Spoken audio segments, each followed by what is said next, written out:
Chapter 302. She never thought such a thing would happen one day. From the day Yi Hai entrusted his daughter to him more than 80 years ago, Emotienga's safety was his responsibility. When he returned from Demonic Mountain injured, he sent Yi Jingguan to the secular world to pick up the little girl. Unfortunately, her uncle Yi Jiang chose to escape with her. At that time, he thought it was the Yi family's own choice. In that case, he didn't violate his oath, so he didn't need to worry about it. Therefore, during those 10 years, he never looked for the whereabouts of the uncle and nephew. Later, when he met her in Yunwu sect and discovered that she was the little girl from back then, he thought he still couldn't escape this responsibility. Since he met her again, for Yi Hai's sake, he had to protect her in the future. Then he would take her back to Xianqing school and let his master accept her as his disciple. He would watch her grow up step by step, and he would be moved little by little. The current Emotienga was no longer the little girl from back then. She was already a core formation cultivator and had grown to the point where she had the strength to protect herself. He also thought he could finally change his identity from her protector to her lover. But he never expected that the reality would be so cruel. He just wanted to change his identity, and she, who he had protected for so many years, was hurt like this. Why did this happen? He didn't need to think too much to guess the reason. Master Songfeng hated him and his master. He happened to meet Emotienga alone, so he retaliated on her. If it weren't for them, Master Songfeng wouldn't even look at a little core formation cultivator, let alone come up with such a sinister idea. For so many years, he always thought he was her protector, but he didn't expect that the pure Yin constitution he worried about didn't bring disaster to her. In the end, she suffered this kind of thing because of him. Boy, you don't have to blame yourself. Hearing his master's voice, he smiled sadly and said softly, "Rest assured, master. I know what to do." "Shoujing, you really don't have to blame yourself," Lord Taoist Huayan said with a faint smile. "Qingwei's primordial Yin is still there, which means the thing you worried about didn't happen." She suddenly looked up at Lord Taoist Huayan, and then at his master. The two nascent soul Lord Taoists both had smiles on their faces, which didn't seem fake. "Master." He cast a pleading gaze towards Lord Taoist Jinghe. "Martial Uncle Huayan, is what he said true?" Lord Taoist Jinghe smiled. "Of course it's true. Otherwise, I would have already killed this brat. Why would I still ask you?" "That's right. With Master's violent personality, if something like this had happened to his disciple, even if Jing Xingji had been tricked, he would definitely kill him to vent his anger. How could he still be so calm?" He was the one who became excited when he saw the scene in front of him, so he naturally thought. Tienga was in the same realm as him now. He couldn't see whether her primordial Yin was still there or not, but his master and martial uncle Huayan could. Realizing this, she was ecstatic for a moment, then angry for a moment. He shouted, "Master, did you do this on purpose?" Lord Taoist Jinghe burst into laughter and said complacently, "Brat, no matter how smart you are, you're still a layman when it comes to this kind of thing. Master can tell at a glance." She wanted to get angry, but after experiencing the misunderstanding just now and learning the truth, he only felt incomparably happy. Even though he was ridiculed by Lord Taoist Jinghe, he couldn't make an angry expression, so his face twisted. On the side, Lord Taoist Huayan stroked his beard with a smile. He also thought it was very interesting. However, he was more like a senior than Lord Taoist Jinghe. After laughing for a while, he said, "Senior martial brother Jinghe, since Qingwei has been found and is fine, we should go to Jade Palace to meet them." "All right." Lord Taoist Jinghe stopped laughing and said to Qinshi seriously, Jade Palace is too dangerous, so it's not convenient for me to take you there. Since Tienga is fine, I'll leave the rest to you." Qinshi knew the trip to Jade Palace was very important to his master. His master had been stuck in the peak of the middle stage of the nascent soul realm for many years, and hadn't had a chance to advance. He came to Demonic Mountain this time, because there were precious treasures in Jade Palace in Immortal's ruins. "Master, don't worry. When Tienga wakes up, we'll go find her father's remains and go back. We won't stay here for long. It's good that you know what to do." This time, the restrictions on Demonic Mountain are unstable, so it's not good to stay here for long. Lord Taoist Jinghe paused, took out several things from his robe, and handed them to him.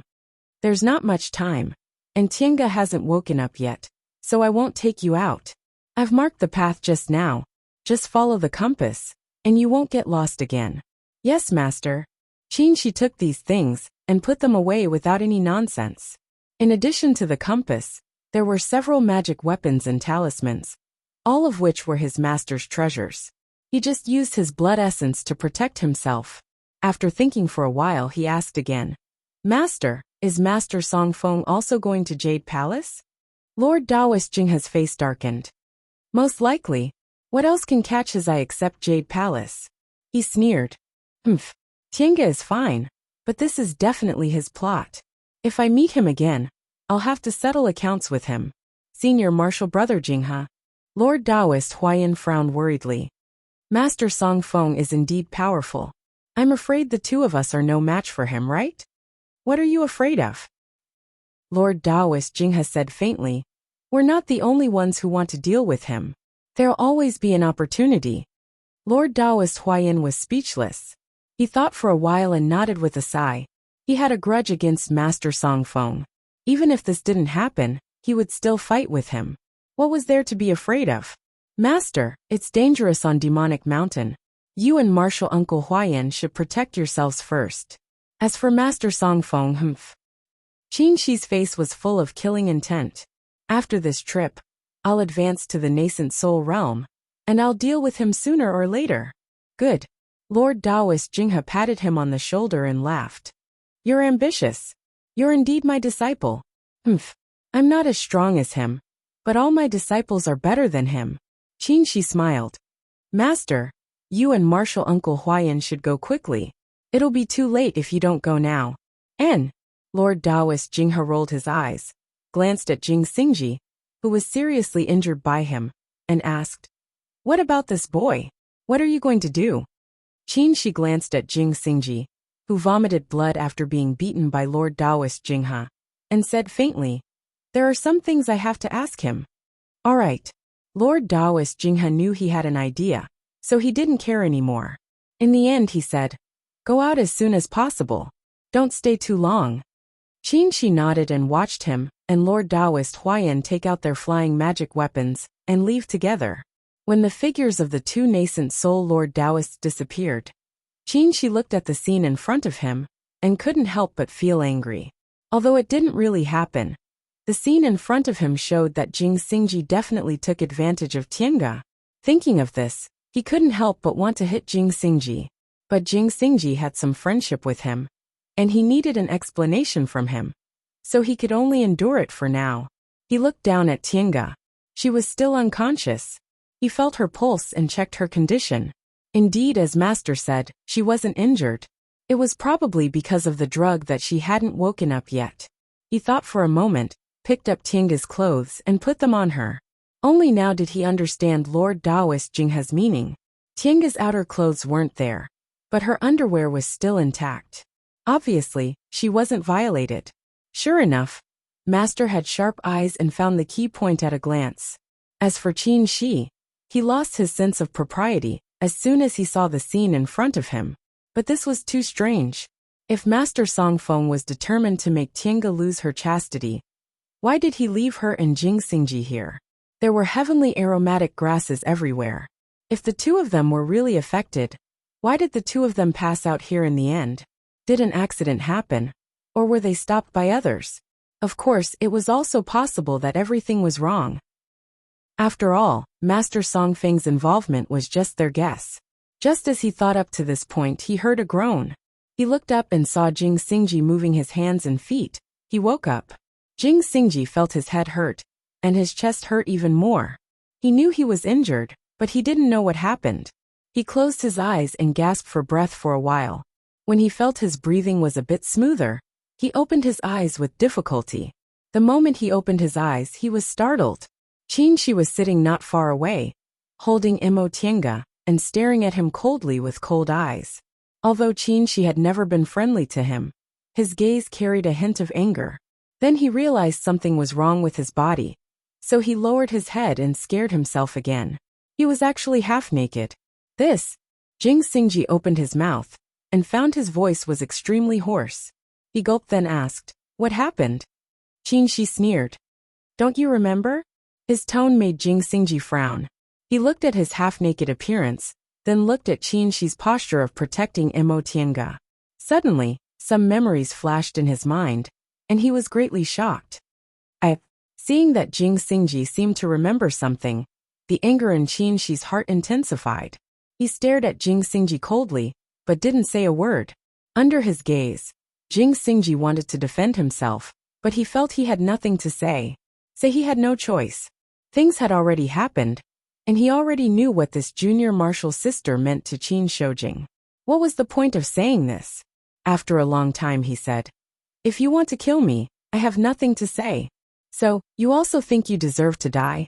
"Of course not." Jing Xingji looked up and said, "I don't think I did anything wrong. I didn't want to do this. Although I like beauties, I'm not interested in other people's women. However, things have already happened, and I don't want to shirk any responsibility. If you want to kill me to vent your anger, I have nothing to say. Of course, I won't not fight back." After a moment of silence, Qin Shi said, "You didn't want to?" "Yes, we ran into Master Song Feng. He hated you and your master, so he vented his anger on your junior martial sister.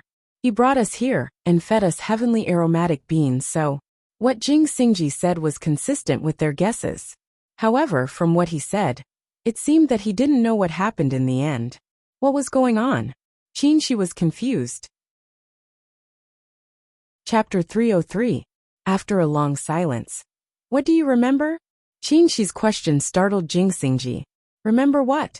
He remembered being restrained by Master Song Feng, brought here, forced to eat heavenly aromatic beans, and seeing Mo Qingwei in a daze. At first, he was still rational and tried his best to restrain himself, but before he could think of a way, the drug took effect. He only thought it was a woman, so he tried to pull her clothes. Unexpectedly, she was still rational and resisted. Then he felt a headache and lost consciousness, right? Jing Xingji suddenly jumped up, looked down at his body, and breathed a sigh of relief. Although he was half naked, his lower body was intact. He was scared by his own memory just now, but it seemed he didn't do anything. Although he wasn't Qin Shojing's best friend, he really felt uncomfortable sleeping with his woman. Fortunately, that didn't happen. Thinking of this, a thought flashed in Jing Xingji's mind, and he asked, "You knew? Nothing happened between us." Qin Shi showed a faint smile, feeling relieved. Since Jing Xingji said so, it seemed nothing really happened. If something happened to Mo Tiange, he wouldn't mind, but it would be very cruel for both him and Mo Tiange. "Are you sure nothing happened?" he asked again. When Jing Xingji saw his expression, he let out a sigh of relief. He took out a healing medicinal pill and swallowed it. When his injuries recovered a little, he went to pick up his clothes and said impatiently, "I've suffered a great loss. I've lost so much face, but all I did was strip your woman's clothes." Hearing this, Qin Shi's face darkened, and he said coldly, "You still dare to say that?" Not to mention stripping her clothes. He was furious even if he was hit once. If this person wasn't Jing Xingji, he would beat him up to vent his anger, even if he didn't kill him. Qin Shi took a deep breath and swallowed his anger. He then asked slowly, "What happened in the end? Since Master Song Feng deliberately retaliated against us, why are you all fine?" Jing Xingji put on his clothes and carefully recalled everything he remembered. In the end he said, "I felt like someone knocked me out." "Someone?" Qin Shi was puzzled. Who else would come here? This kind of lonely peak was extremely high, and it was also shrouded in fog. Unless it was intentional, who would come up here? If someone came here casually, Master Song Feng wouldn't have chosen such a place. Jing Xingji thought for a while, then shook his head. "Your junior sister seems to be better than me. Ask her when she wakes up. Maybe she knows." "Qin Shi answered, but he continued to stare at him without saying anything. Jing Xingji felt a chill run down his spine. "I've already said that I haven't touched her. You're not thinking of killing me to vent your anger, are you?" Qin Shi said coldly.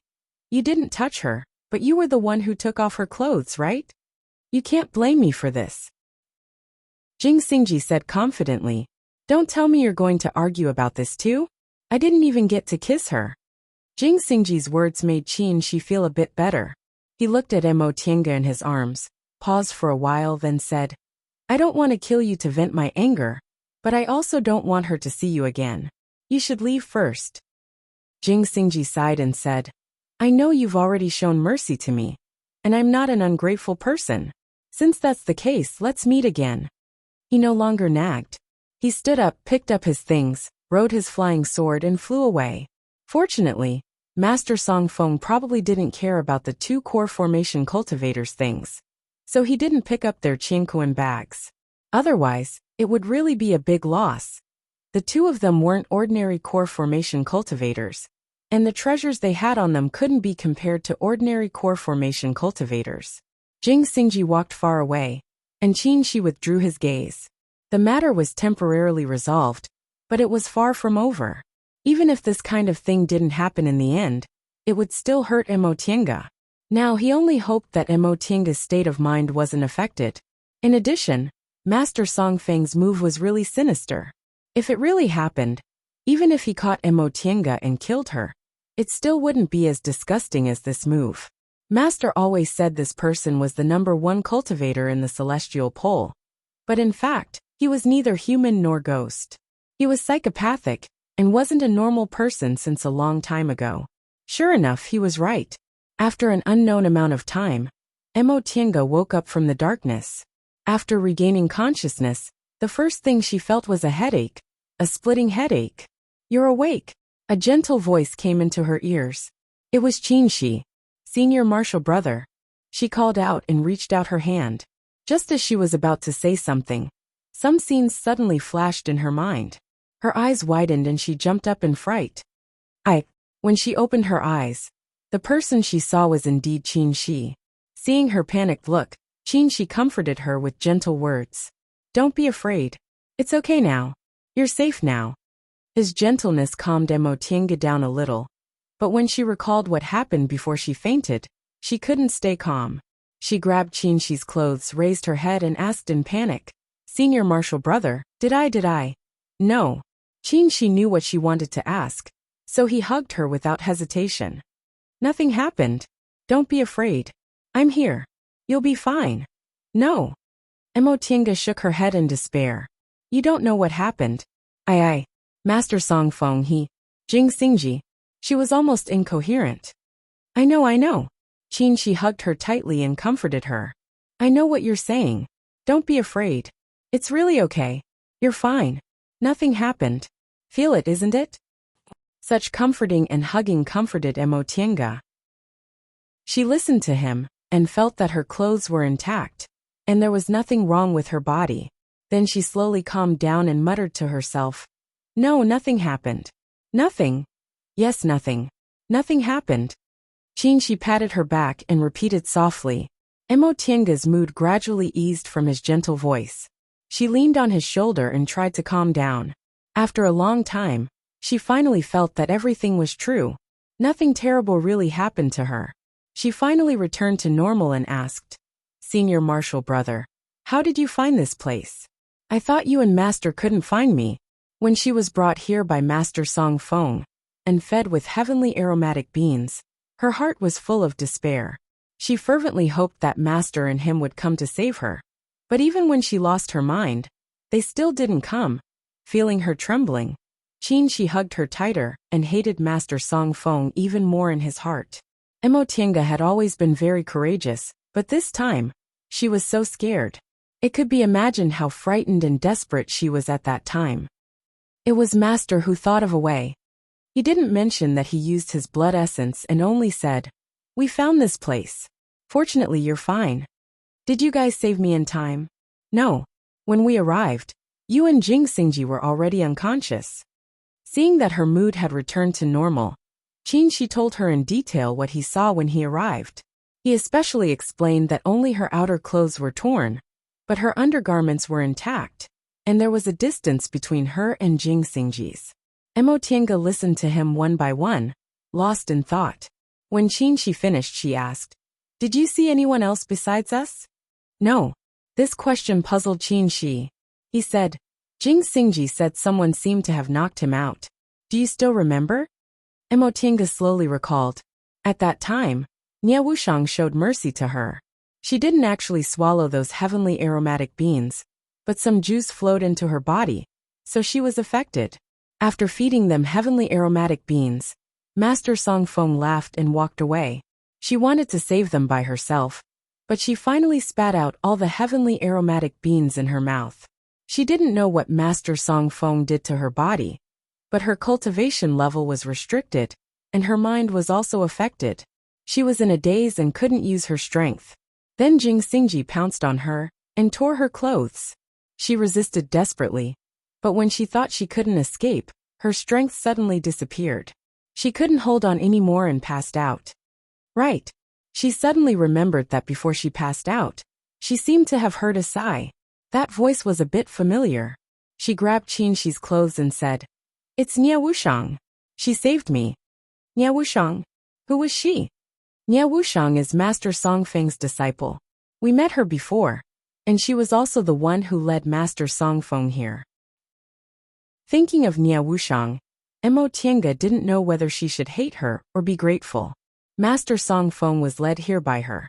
But in the end, she was able to survive because she extended a helping hand. Qin Shi listened to her slowly talk about what happened after the two of them were separated, as well as some things she still remembered. In the end, she said, It should be Nie Wushang. She came back later and knocked Jing Xingji unconscious. I recognize her voice. Qin Shi was silent for a moment, then said, Fortunately, Master Song Feng really deserved it. If he didn't treat his disciple like that, how could this Miss Nie take the risk to save you? In my opinion, when you escaped from the fog with her, she reported it to her master. I just didn't expect Master Song Feng to come up with such a shameless idea. He paused for a moment, then continued. Even if she also had a part in this matter, she saved you after all. If we meet her in the future, we should be lenient. Mo Tiange nodded, then sighed. She's also a pitiful person. Master Song Feng didn't treat her like a disciple. Even if she was a servant, he wouldn't treat her like this. Qin Shi smiled, then bent down and hugged her tightly. I'm just glad that you're really okay. After the disaster, this kind of hug made Mo Tiange feel very satisfied. The two of them hugged for a while. Then she suddenly asked, Senior Marshal Brother, if this kind of thing really happened, what would you do? Qin Shi didn't let go of her, so Mo Tiange couldn't see his expression. After a while, she only heard him say, Of course I'd tear Master Song Feng into pieces. This wasn't the answer Mo Tiange wanted to hear, so she asked again, What about me? Would you still want me? This time, Qin Shi didn't answer for a long time. It was so long that Mo Tiange felt disappointed. Then she heard him chuckle and let go of her.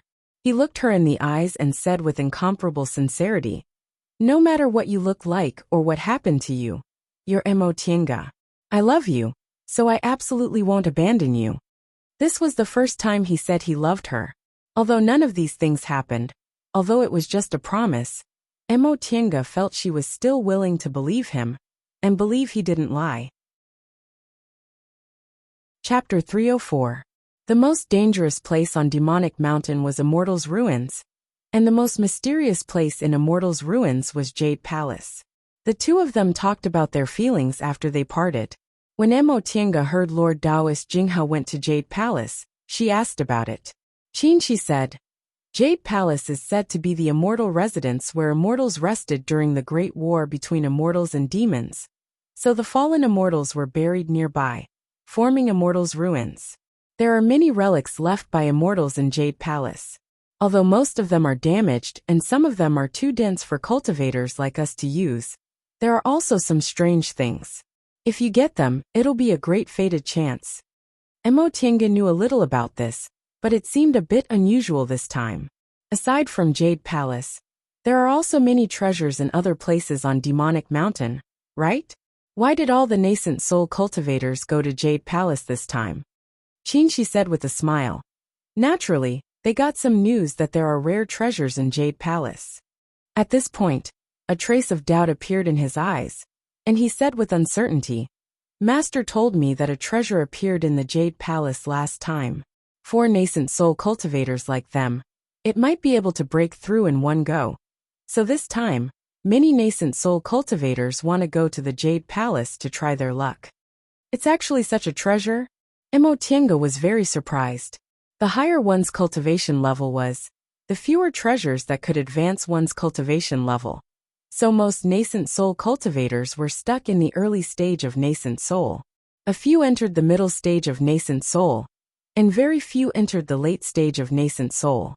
There were only 4 or 5 in the entire celestial pole, in the past thousands of years. Many nascent soul cultivators reached the peak of their realm after hundreds of years of cultivation, but lacked fated chances to advance. Their master, Lord Taoist Jinghe, was the same. If it was really such a treasure, it was no wonder so many nascent soul cultivators went to Jade Palace. Yes. As Qinshi spoke, he then shook his head. But it's hard to say. Such a treasure already appeared last time. How could it be so coincidental that it appeared again this time? I'm a bit worried about Master's trip. Emotienga nodded, feeling a bit heavy. With so many nascent soul cultivators, if there was a conflict, but with Master's strength, it shouldn't be difficult for him to stay alive. The two of them pondered each other for a while, then Qinshi said, Master knows what he's doing, so we don't need to worry about him. It's getting late. Let's retrieve your father's remains and get out of here as soon as possible. Yes. Emotienga stood up and pondered for a moment. She then lowered her head to look at the heavenly aromatic herbs that covered the entire mountain. Since we've encountered them, why don't we take some of these heavenly aromatic beans back? It'll be easier to exchange for the chalcedony. Qinshi stared at these heavenly aromatic beans and recalled what she almost experienced. He felt displeased and said, What do you want them for?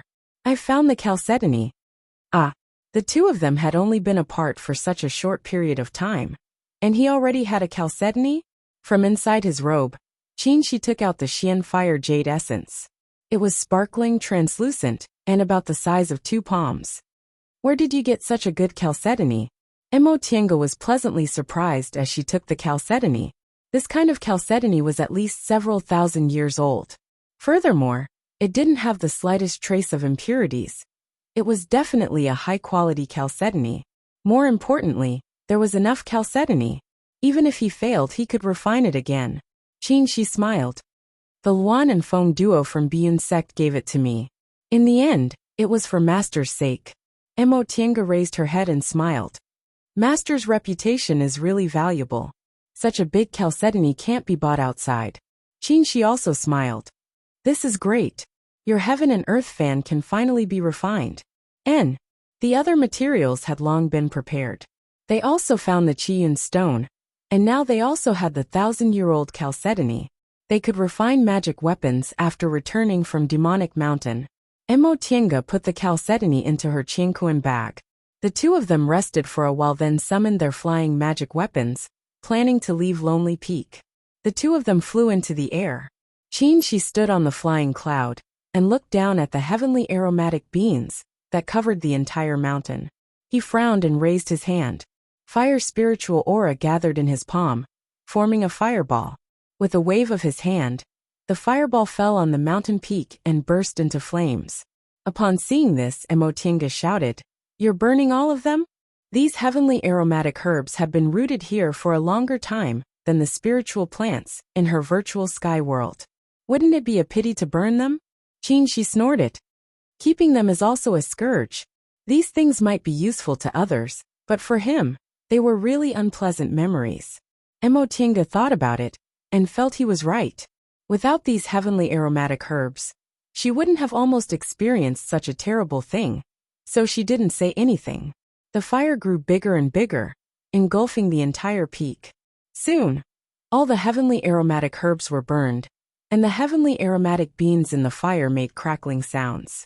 Seeing that all the heavenly aromatic herbs were burned, Qinshi held her in his arms. Let's go. Emotienga nodded. It was good to burn them all. Burning them made her feel better. She didn't want to recall that memory. By the way, where's Jing Xingji? She suddenly thought of this question. Qinshi said faintly, I told him to go first. He looked down and glanced at Emotienga. I think you'll be unhappy to see him. Emotienga was touched. She really didn't want to see Jing Xingji again. It was hard for him to even think of this. The two of them followed the feng shui compass left by Lord Taoist Jinghe, and smoothly went out of the fog. Lord Taoist Jinghe once said they were in the depths of a mortal's ruins. There were too many dangers, and it wasn't a place core formation cultivators like them should come to. Qin Shi also knew this, so he took Emotienga back to tens of thousands of feet peak. A day later, after several close calls, the two of them finally returned to their original route. Qin Shi breathed a sigh of relief. There aren't any demonic beasts here. If we're careful, we should be able to reach our destination in half a day. Emotienga was a little excited when she thought of their destination. She nodded, and the two of them walked along the rocks and entered a dense forest. Be careful, Qin Shi said. This is bone-eroding wood. Just a little bit will make you rot into a pile of bones in an instant. Emotienga was shocked. Its toxicity is so strong. If we take it out, won't it be terrible when we fight against enemies? Qin Shi shook his head. We can't take it out. Although the toxicity of this bone-eroding wood is strong, it disappears very quickly. After it's unearthed, its toxicity will completely disappear in about a day. Putting it in a jade box won't work. I see. The two of them propped up their protective spiritual aura, released their defensive magic weapons, and cautiously entered the forest. This way. Qin Shi led the way, flying close to the ground. The area of this bone-eroding wood was quite large. The two of them were afraid of touching the leaves, so it took them a long time to get out of the forest. After passing through the forest of bone-eroding wood, the scenery in front of them changed. The sky was dark, and the ground was full of holes of various sizes. Some of the holes were still burning, making the surroundings look dark red. Emotienga looked around and asked, why does this place look like this? These holes were too small, so they obviously weren't volcanoes, but there were so many of them, which was really strange. Qin Shi said, these are traces left by ancient immortals who used fire magic. Fire spell. Emotienga stared at the endless ruins, yearning in her heart. What kind of powerful spell would be able to leave behind such a huge trace? Maybe these things were only done casually by an ancient immortal. Let's go. This way. Qin Shi once again summoned his flying cloud. He pulled Emotienga, floated in the air, and slowly flew to the right. In the bone-eroding wood forest, they could only fly close to the ground, but above these holes, they could only fly high. These were fire elemental spells left behind by the immortals. They were not something that the three great true fires of today could compare to. Although the three great true fires were powerful, they were mortal fires. These were immortal fires. If the immortal cultivators were to face them, they would definitely not be able to withstand it. After flying for a while, they still hadn't flown out of the ruins, so Qin Shi suddenly descended. Senior Marshal Brother? Emotienga called out. Where are we going? Qin Shi said firmly. It's down there. Emotienga looked down, but there were only several dazzling holes below, and there was no other place to go. While she was feeling bewildered, Qin Shi's flying cloud was still descending, flying into one of the holes. Senior Marshal Brother. This was an immortal fire. If it burned them, they wouldn't be able to bear it. Qin Shi held her hand and comforted her. It's okay. Don't worry. Just as the flying cloud was about to touch the immortal fire in the hole, it suddenly flew over the immortal fire and crashed into the wall of the hole. The flying cloud was extremely fast. Just as it was about to crash into the wall, Emotienga saw a cave on the wall, and the flying cloud flew into the cave in an instant. We're here. Qin Shi withdrew the flying cloud, looked at the cave, and sighed. It's been more than 80 years. I didn't expect to come back here again. Emotienga glanced around. Although the entrance of the cave was very small, the inside of the cave was very spacious. She was surrounded by dark red rock walls, which looked terrifying. Is this the place where my father died? Emotienga couldn't help but walk inside. After walking for a while, she stopped. At the bottom of the cave, there was a stone platform. On the stone platform lay a withered skeleton. Scattered clothes hung on the body, and it was clean without any flesh, leaving only white bones. Emotienga couldn't move her eyes away from this skeleton. She slowly moved until she reached the stone platform, and gently knelt down. "Father, I finally get to see you." Although it was just a skeleton and she couldn't see any traces of her father, Emotienga still couldn't help but cry. She remembered many things. Her lonely childhood, her sick mother, the days when she and her mother depended on each other for survival. At that time, she longed for her father to come back and live happily with her family. But he didn't come back even when her mother passed away. At that time, it wasn't that she didn't hate her father, but she always thought that maybe her father also had his own difficulties. It wasn't that he didn't come to pick her up, but he definitely had other things to do. She guessed the result correctly, but she didn't guess the reason correctly. It wasn't that her father didn't come to pick her up because he had other things to do, but he died here. Before he died, he entrusted her to the only person he could trust. Unfortunately, due to a strange combination of factors, she wandered from place to place for 10 years. Finally, the person he entrusted her to found her, sheltered her for several decades, and even became her lover. She gently knelt down beside her. "Brother Yi, this is probably the last time I'll call you Brother Yi. Today, I came here because Tienga came to collect your remains, and I also came to give you an explanation. I've done what I promised you all these years. Tienga has already grown up and become a core formation cultivator. My responsibility has finally come to an end today." He turned to look at Emotienga, smiled, and held her hand tightly. He then continued to say, "Brother Yi, that day, you said that if your daughter had a pure Yin constitution and spiritual roots, I'd be in charge of dual cultivation. I'm well aware of what you're implying. Although today's result is the same, I want to make it clear to you that Tienga and I love each other, so this has nothing to do with you. You can rest assured." Chapter 305. After a simple ceremony with Qin Shi, Emotienga apologized to the skeleton and put it into the jar she prepared one by one, preparing to take it back to the secular world and bury it with her mother. When she was traveling in the foundation building realm, she wanted to go back to the Emo family's village. At that time, she had already entered the territory of Jin, but she was attracted by the spiritual aura fluctuation of Ziwei's Immortal's Cave. It had been 76 years since she went back. 76 years. Her grandparents and uncles must have turned into skeletons, and Tianjun and the others must have died, right? She didn't know if her mother's grave was taken care of. In a few days, she planned to go back to the Emo family's village in Jin to move her mother's remains and second uncle's ashes back to the Yi family's ancestral grave. After putting away her father's remains, Emotienga looked up and carefully looked at the cave they hid in. The rock walls were illuminated by the immortal fire, which was very hot. "Did you hide here?" Qin Shi crouched down and poked the corner with the 3-yang real fire sword, as if he was looking for something. When he heard her voice, he answered, "When the restrictions on Demonic Mountain collapsed, your father and I hid in tens of thousands of feet peak.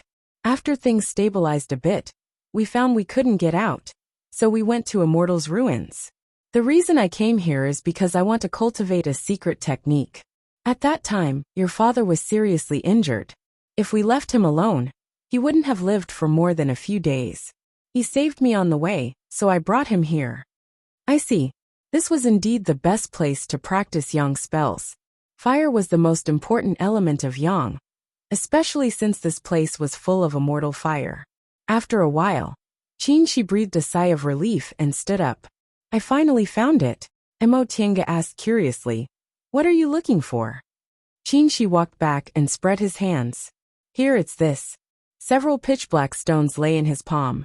Emotienga picked one up and felt the heat was pressing down on her. She thought about it and was surprised. "Are these fire essence stones?"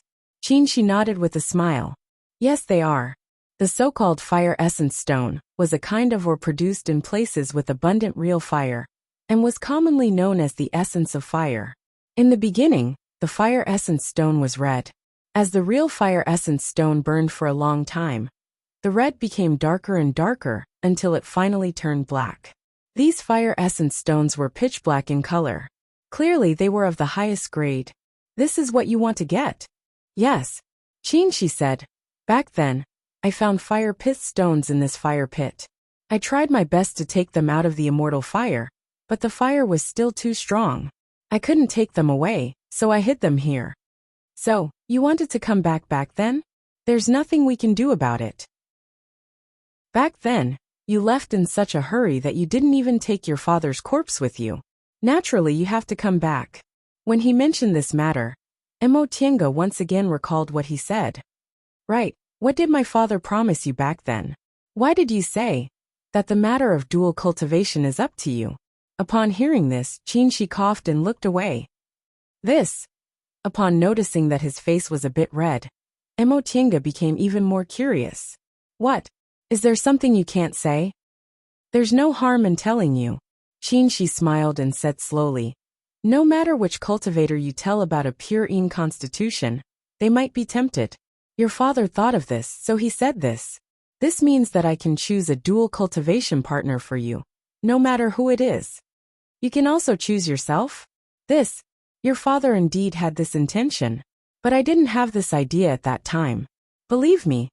Upon seeing him hurriedly denying it, Emotienga smiled. It's not like I don't believe you. What's the rush? She sighed and said, I understand what my father meant. In that case, although I don't have the freedom to perform dual cultivation, I can still cultivate diligently. I also have a backer. Relatively speaking, I still have a future. If the person her father entrusted to wasn't him, this would probably be her future. Correct. Qin, she said. I won't deny that back then. If you really had a pure Yin constitution and spiritual roots, it would be good for Xianqing school to accept you as a disciple and have dual cultivation with other disciples. But you ran away by yourself, so I didn't think about this matter anymore. The two of them were silent for a while. Emotienga smiled and said, Forget it. Let's not talk about this anymore. We've already achieved our goal. Are we going to leave now? Qin nodded. Master specifically reminded me to leave as soon as we finished our business. He said there might be a collapse of a big restriction this time, and it might be even bigger than last time. It wouldn't be good if we got implicated. Emotienga didn't object. Aside from being fed heavenly aromatic beans, she didn't suffer any injuries. The effects of the heavenly aromatic beans had long worn off, so she had abundant spiritual power now. Then let's go. It'll be half a month in 3 to 5 days. It's hard to say when the restriction at the entrance of Demonic Mountain will appear. The two of them rested for a while, prepared everything, and went out the way they came. Emotienga looked at the countless holes on the ground burning with immortal fire.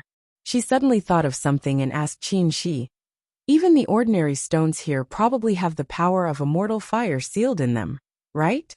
Qin nodded. Yes. Why do you ask? Emotienga said, Then, do you have a way to get some up here? Qin glanced at her, but didn't say anything. He took out the 3 young real fire sword, which emitted a dazzling light. The sword light shot straight down and instantly shot back. He stretched out his hand and used his fire spiritual aura to catch several stones. He handed them to her and said, Put them in a jade box. They were just ordinary stones. Even if they were calcined by immortal fire, they should still be preserved in a jade box. Emotienga obediently put them in the jade box and asked him to use the 3 young real fire sword to get some more stones back. Only when the jade box was full did she put it into her Qingquan bag. After watching her put the stones away, Qin asked, You don't practice fire spells. What do you need these stones for? Emotienga smiled and patted her spiritual beast pouch. You forgot that I have Xiaohua. Oh. Qin suddenly understood. That little spiritual beast was born with sun real fire. If it practiced well, it would definitely be a good helper in the future. After thinking for a while, Qin said, You have Xiaohua for spiritual beasts, and you have the soul refining art for unique skills. If you refine the heaven and earth fan, you won't lose to ordinary middle stage core formation cultivators in fights of magical powers. If the power of the heaven and earth fan is amazing, you can also fight against late-stage core formation cultivators. However, you'd better practice several secret techniques. There are always variables in fights of magical powers, So save some unique skills to save your life. Emotienga also thought about this. Her best unique skill to save her life was the virtual sky world. Of course, after the incident with Ren Yufeng, she realized that no unique skill was completely reliable, so she'd better prepare several backup plans. Unfortunately, we didn't get any useful treasures on this trip. Otherwise, your cultivation level could also improve. Emotienga thought about it and held back her words. She wasn't in a hurry to improve her cultivation level. She had an unlimited supply of clear sky pills, and her qualifications weren't bad. Reaching the peak stage of the core formation realm was only a matter of time. This time, she found the 1,000-year-old chalcedony and the Qian stone, so she was already very happy. Senior Marshal Brother, now that you've found the fire essence stone, are you going to enter closed-door meditation when we go back? Qinshi nodded.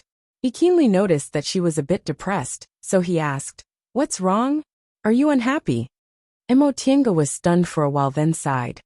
"I think this time, you must be very confident in advancing to the nascent soul realm, right?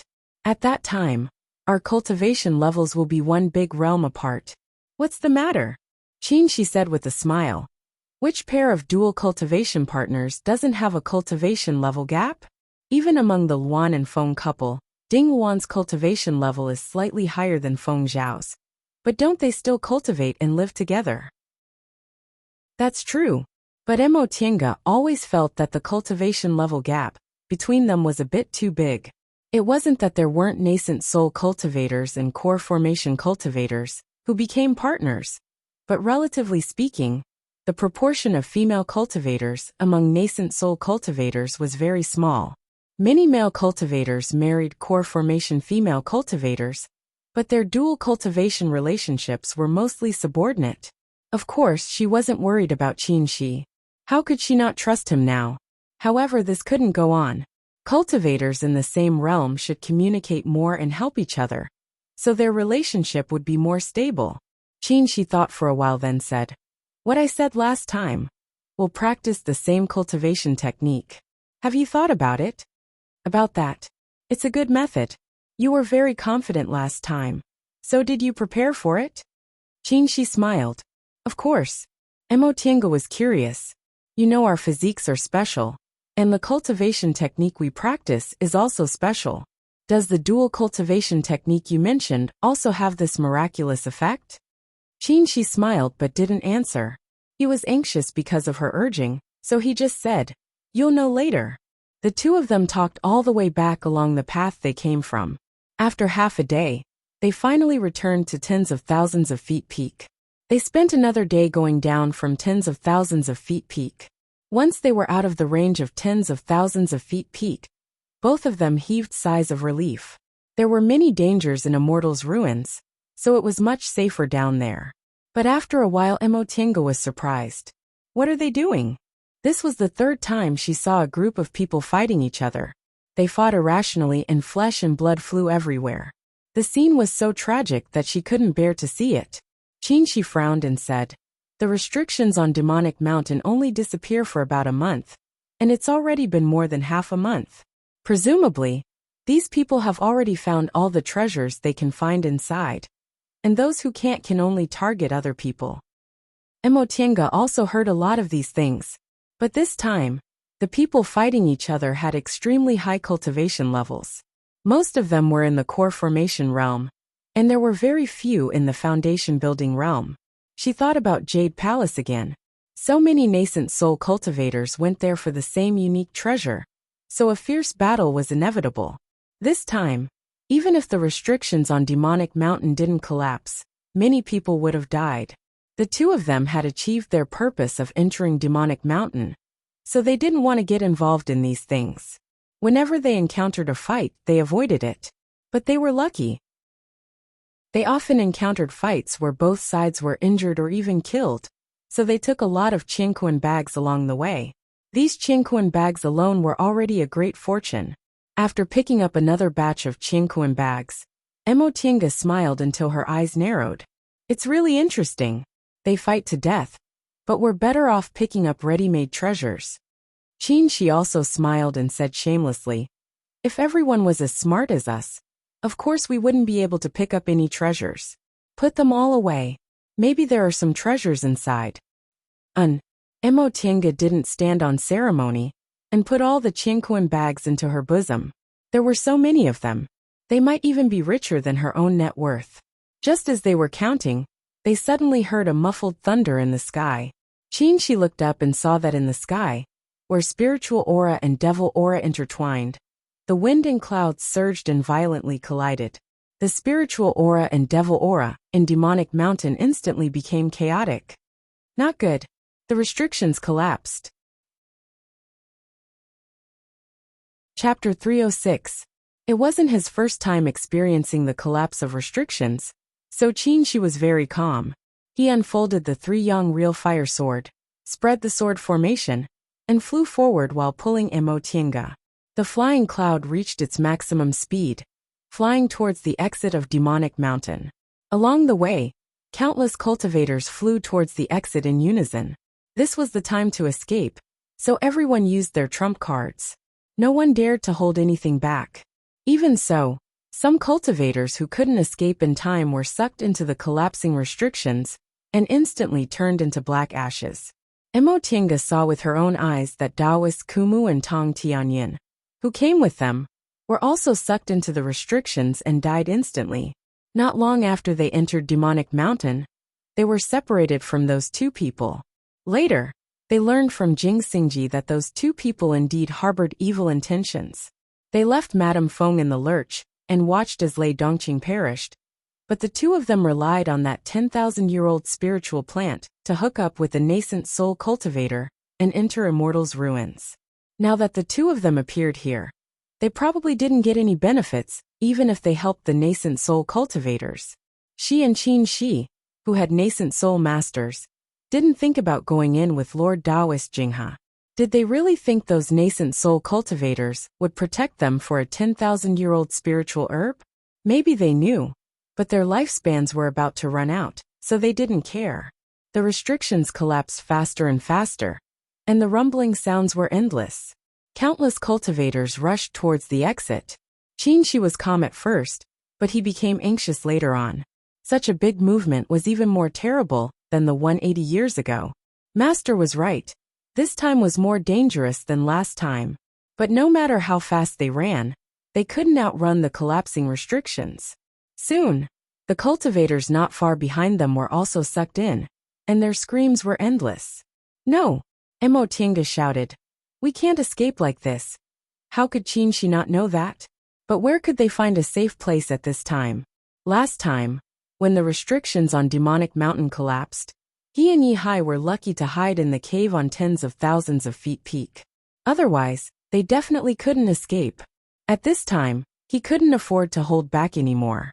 The sword formation spread out and shone brightly, blocking more and more drifting restrictions in the air. His hands didn't stop moving as he fished out several treasures from his Chinquan bag. He patted some on himself and gave some to Emotinga. He said anxiously, "At least it can block them for a while." The sound of thunder resounded overhead. Emotinga's expression changed. She heard Qin say, "It's too late. I can only risk it." Right after he said that, he made a hand seal and circulated the spiritual aura in his body. He was about to use a secret technique. Emotinga was startled. Although she didn't know what kind of secret technique Qin was using, she could tell he was using his blood essence. Once such a spell was used, the best result would be a period of rest, but the worst result would be a regression in cultivation. He was already at the peak stage of the core formation realm. If his cultivation level regressed, he didn't know how long it would take for him to reach the nascent soul realm. Senior brother, don't. Qin didn't pay attention to her. Several drops of blood essence were forced out of his body. He stretched out his hand and wiped it, and the blade of his sword instantly shone with a red light. Just as he was about to activate the 3-young real fire sword, his spiritual aura suddenly became unstable, and the red light on the 3-young real fire sword dimmed. His expression changed. He used his blood essence to search for Emotinga's whereabouts before, so he lost some of his strength. Now he couldn't even use the secret technique. Qin was really anxious when he realized this. He was very calm before because of this secret technique. At worst, he could take Emotienga out even if he got injured. But he didn't expect that he couldn't use the secret technique, because he used his blood essence before. Tienga, his mind was full of thoughts. In the end, Qinshi clenched his teeth, pulled Emotienga's hand and said, "If we can't escape, we'll die together." He didn't wait for her to answer, and once again turned into a flight light, flying towards the exit. Their lives were at stake now. All of a sudden, Emotienga pulled his hand back and stopped. "Tienga." Qinshi was anxious. "What's wrong?" Emotienga looked up with a solemn expression.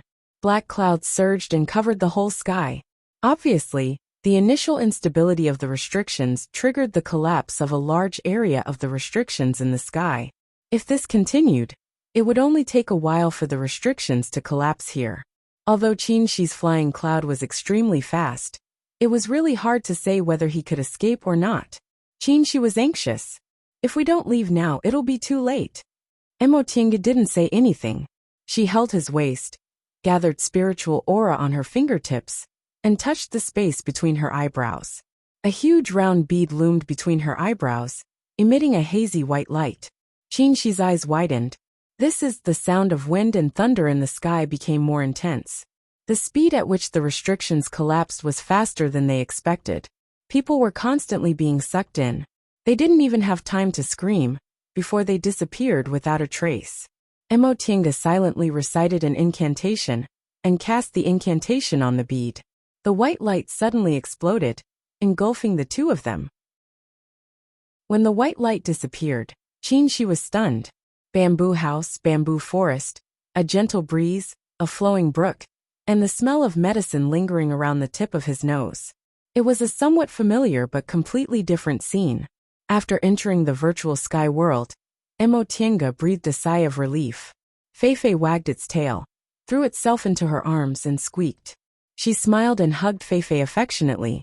In the end, she patted its head and released Xiaohua from the spiritual beast bag, letting the two of them play. She took a closer look. The medicinal field hadn't been cleaned for a long time, and weeds had grown in it again. She took out 2 stone sculpture puppets from her Qianquan bag and told them to clean up the medicinal field. These 2 puppets had extraordinary strength, so they were just right to do these chores for her.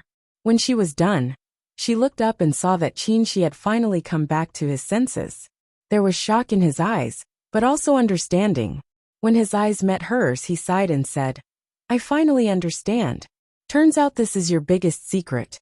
Emotienga smiled, pulled him into the bamboo house, picked up a praying mat, and threw it to him. "You don't need to ask about other things, right?" Qinshi gradually understood. Her pill concocting skills, her medicinal pills, her 10,000-year-old spiritual plants, her spiritual beasts cultivation levels, and all her puzzling things originated from here. The virtual sky world. He thought for a while and asked, "Where did you get this virtual sky world? It shouldn't be a gift from your great ancestor, right?" Emotienga shook her head. "No." Zhong Muling said there were only 2 known virtual sky worlds, and both of them belonged to deification cultivators. How could he have given her one? Even if he had one, she was only a foundation-building cultivator back then, so he wouldn't have given it to her. "Then how did you get it?"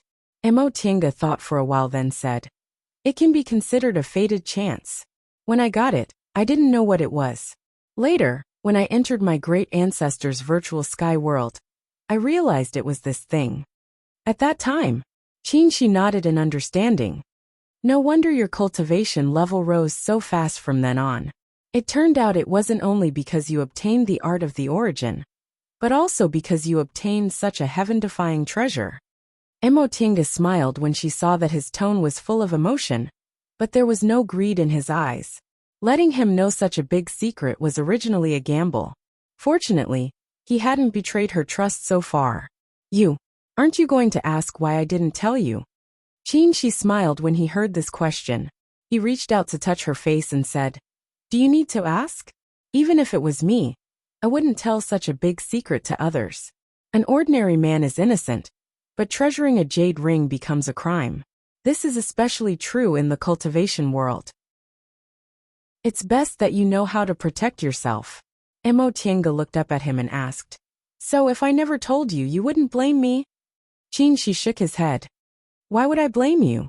Even if you never told me for the rest of your life, I wouldn't blame you. In fact, I think it's already quite risky for you to bring me here today. Are you so sure I won't have any bad intentions after seeing this virtual sky world? Emotienga hesitated for a moment, then answered. I didn't have time to think about anything else just now.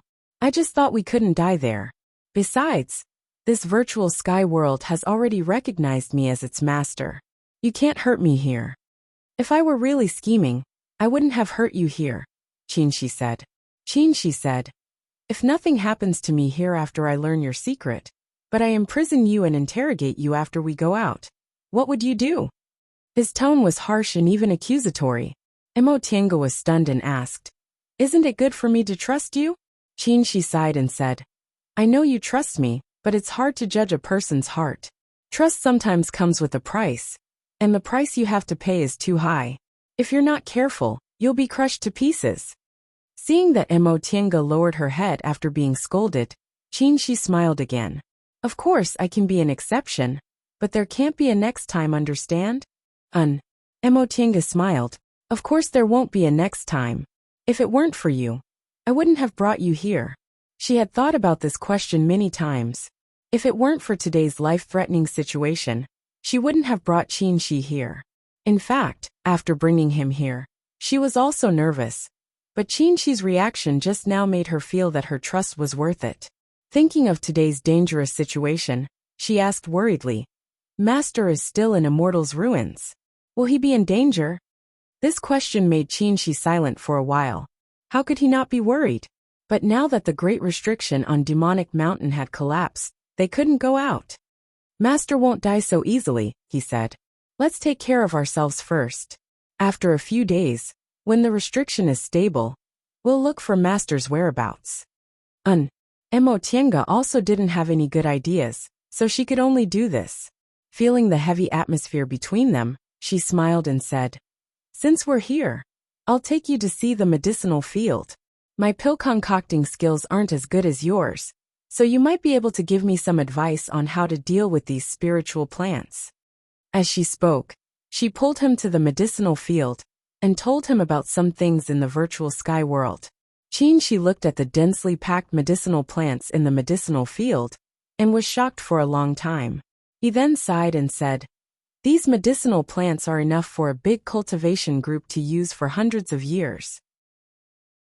If they're not picked excessively, they'll be enough to support a cultivation group to dominate the celestial pole. That's true, but I don't dare to take them out. A 10,000-year-old spiritual plant can make nascent soul cultivators fight for it. With so many, I don't know what kind of turmoil it will cause. And you're right, Qingxi agreed. Even if they rot here, we can't take them out casually. Otherwise, not only will you be in trouble, but the celestial pole will also be in chaos. He lowered his head and looked at the surrounding medicinal fields. There were many spirit herbs that he had only heard of in legends, but had never seen before. These spirit herbs had been trimmed, and their ages ranged from 10,000 years to 1,000 years to a few hundred years. Some of them had only just sprouted. You said the virtual sky world has existed for hundreds of thousands of years, but why are the oldest spiritual plants only tens of thousands of years old? Emotienga learned about this from the memory in the virtual sky world. Spiritual plants also have a lifespan. Generally, their lifespan ranges from 10,000-year-old to tens of thousands of years, so it's best to pick them and refine them into medicinal pills when they're 10,000-year-old. Because at that time, their medicinal properties have reached their limit. If they continue to grow, they'll die. I see. It was Qingxi's first time hearing about this.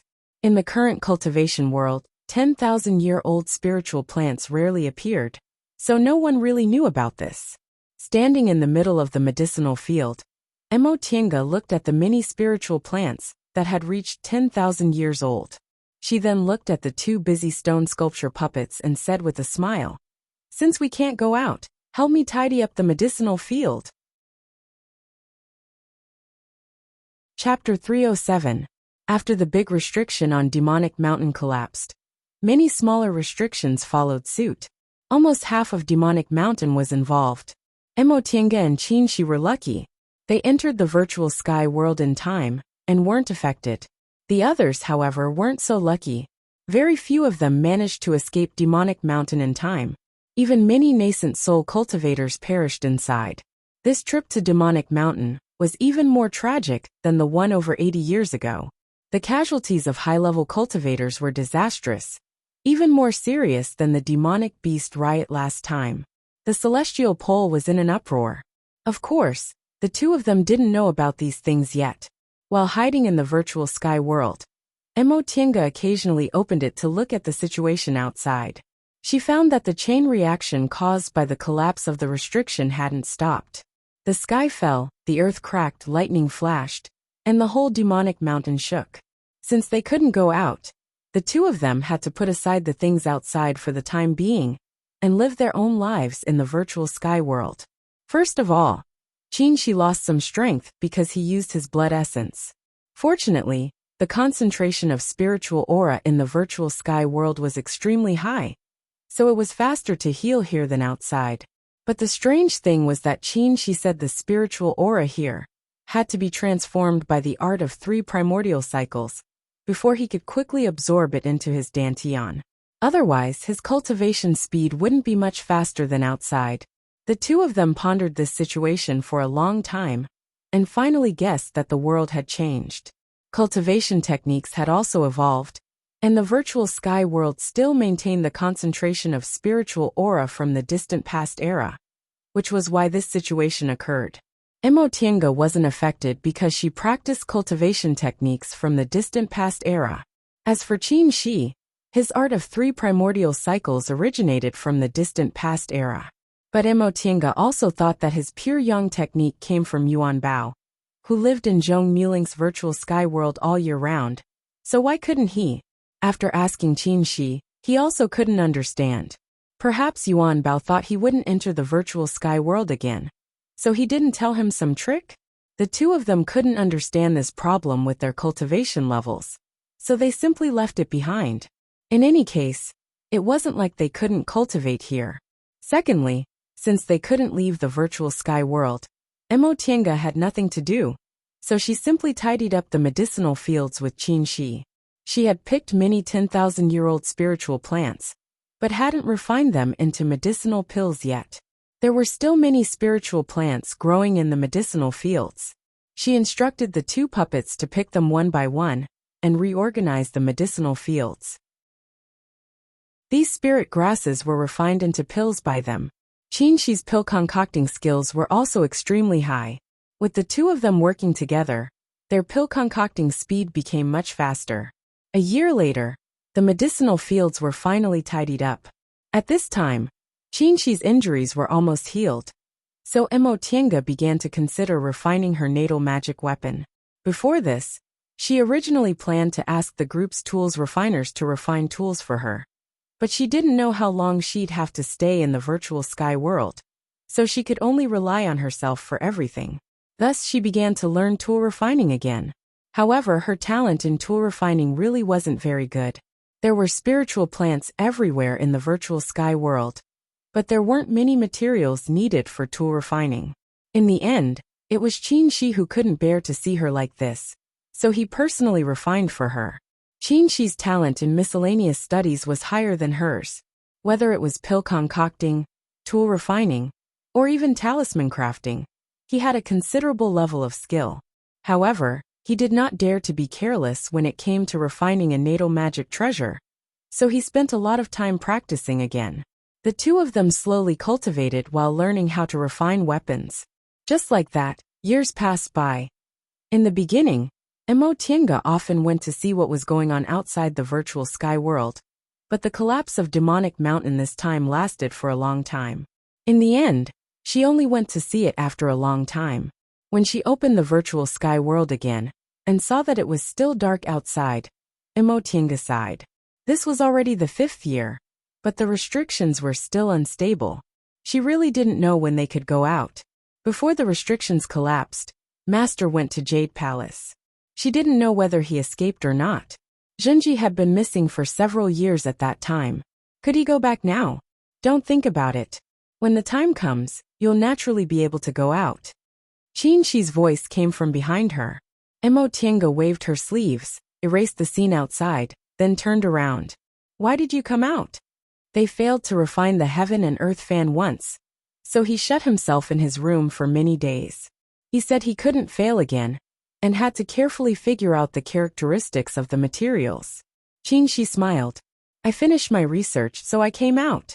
Oh, Emotienga's eyes brightened. Then can we refine it again?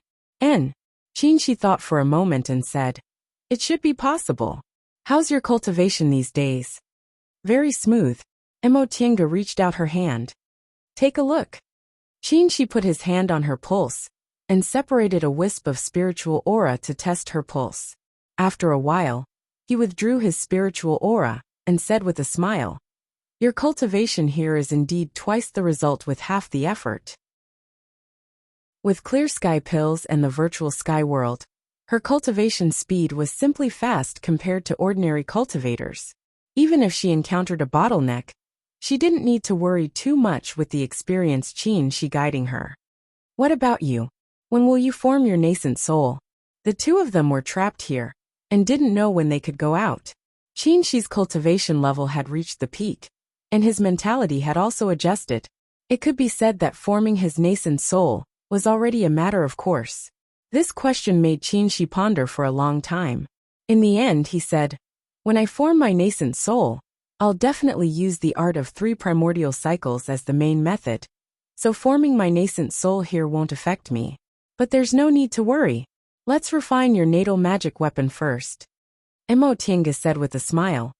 The youngest known person to form their nascent soul in the celestial pole was 208 years old. You're 206 years old now. Forming your nascent soul now can still set a record, but it won't be so sensational in a few years. Don't you want to break this record? Qinxi shook his head and said with a faint smile, what's the point of fighting for these empty titles? There's no harm in delaying it for a year or two. Emotienga felt relieved upon hearing what he said. In the past few years, Qinxi's mentality was too impatient, so he failed to form his nascent soul again and again. Now that he was so calm, it could be seen that his mentality was stable. In that case, there wouldn't be any big obstacles when he formed his nascent soul. In fact, Qinxi's mentality was originally very stable. In the past few years, he completely walked into the trap he set himself, so a loophole appeared in his mentality. The root of this loophole was Emotienga. Now that the two of them were already in love, he naturally restored his original calm and tranquil state of mind. The two of them talked for a while, then went back to their respective cultivations. Their cultivation techniques didn't conflict with each other. One was a pure yang cultivator, while the other was a pure yin cultivator, so they complemented each other.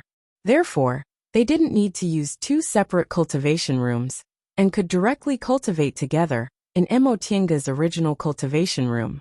After a day of adjusting their breaths, both their spiritual aura and mentality were restored to their peak, so they prepared to refine magic weapons. Refining a natal magic weapon was different from refining ordinary magic weapons. Even if ordinary magic weapons needed to recognize their master, the owner didn't need to be present during the refining process. Natal magic weapons, on the other hand, had to be refined with the cultivator's blood essence. Therefore, although Qinxi took charge of refining, he still needed Emotienga's cooperation. After a failed refinement, Qinxi was particularly cautious this time. Qian stones were only enough for them to refine one more time. If they failed again, they would have to look for materials again.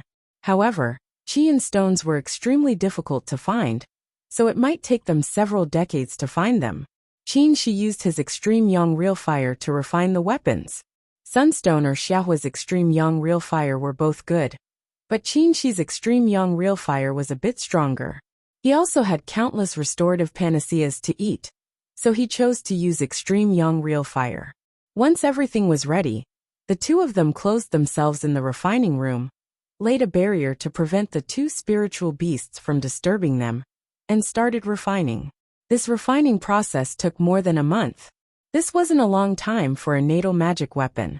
If it weren't for Qin Shi's extreme yang real fire melting materials quickly, and his previous practice, it would have taken at least a few months.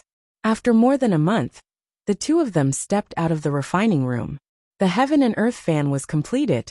Dragon bones were used as the frame, natural silk brocade as the fan surface, Qian stones and bewitching moonlight stones were smelted as paint, and mountains, rivers, flowers, and birds were painted on the fan surface.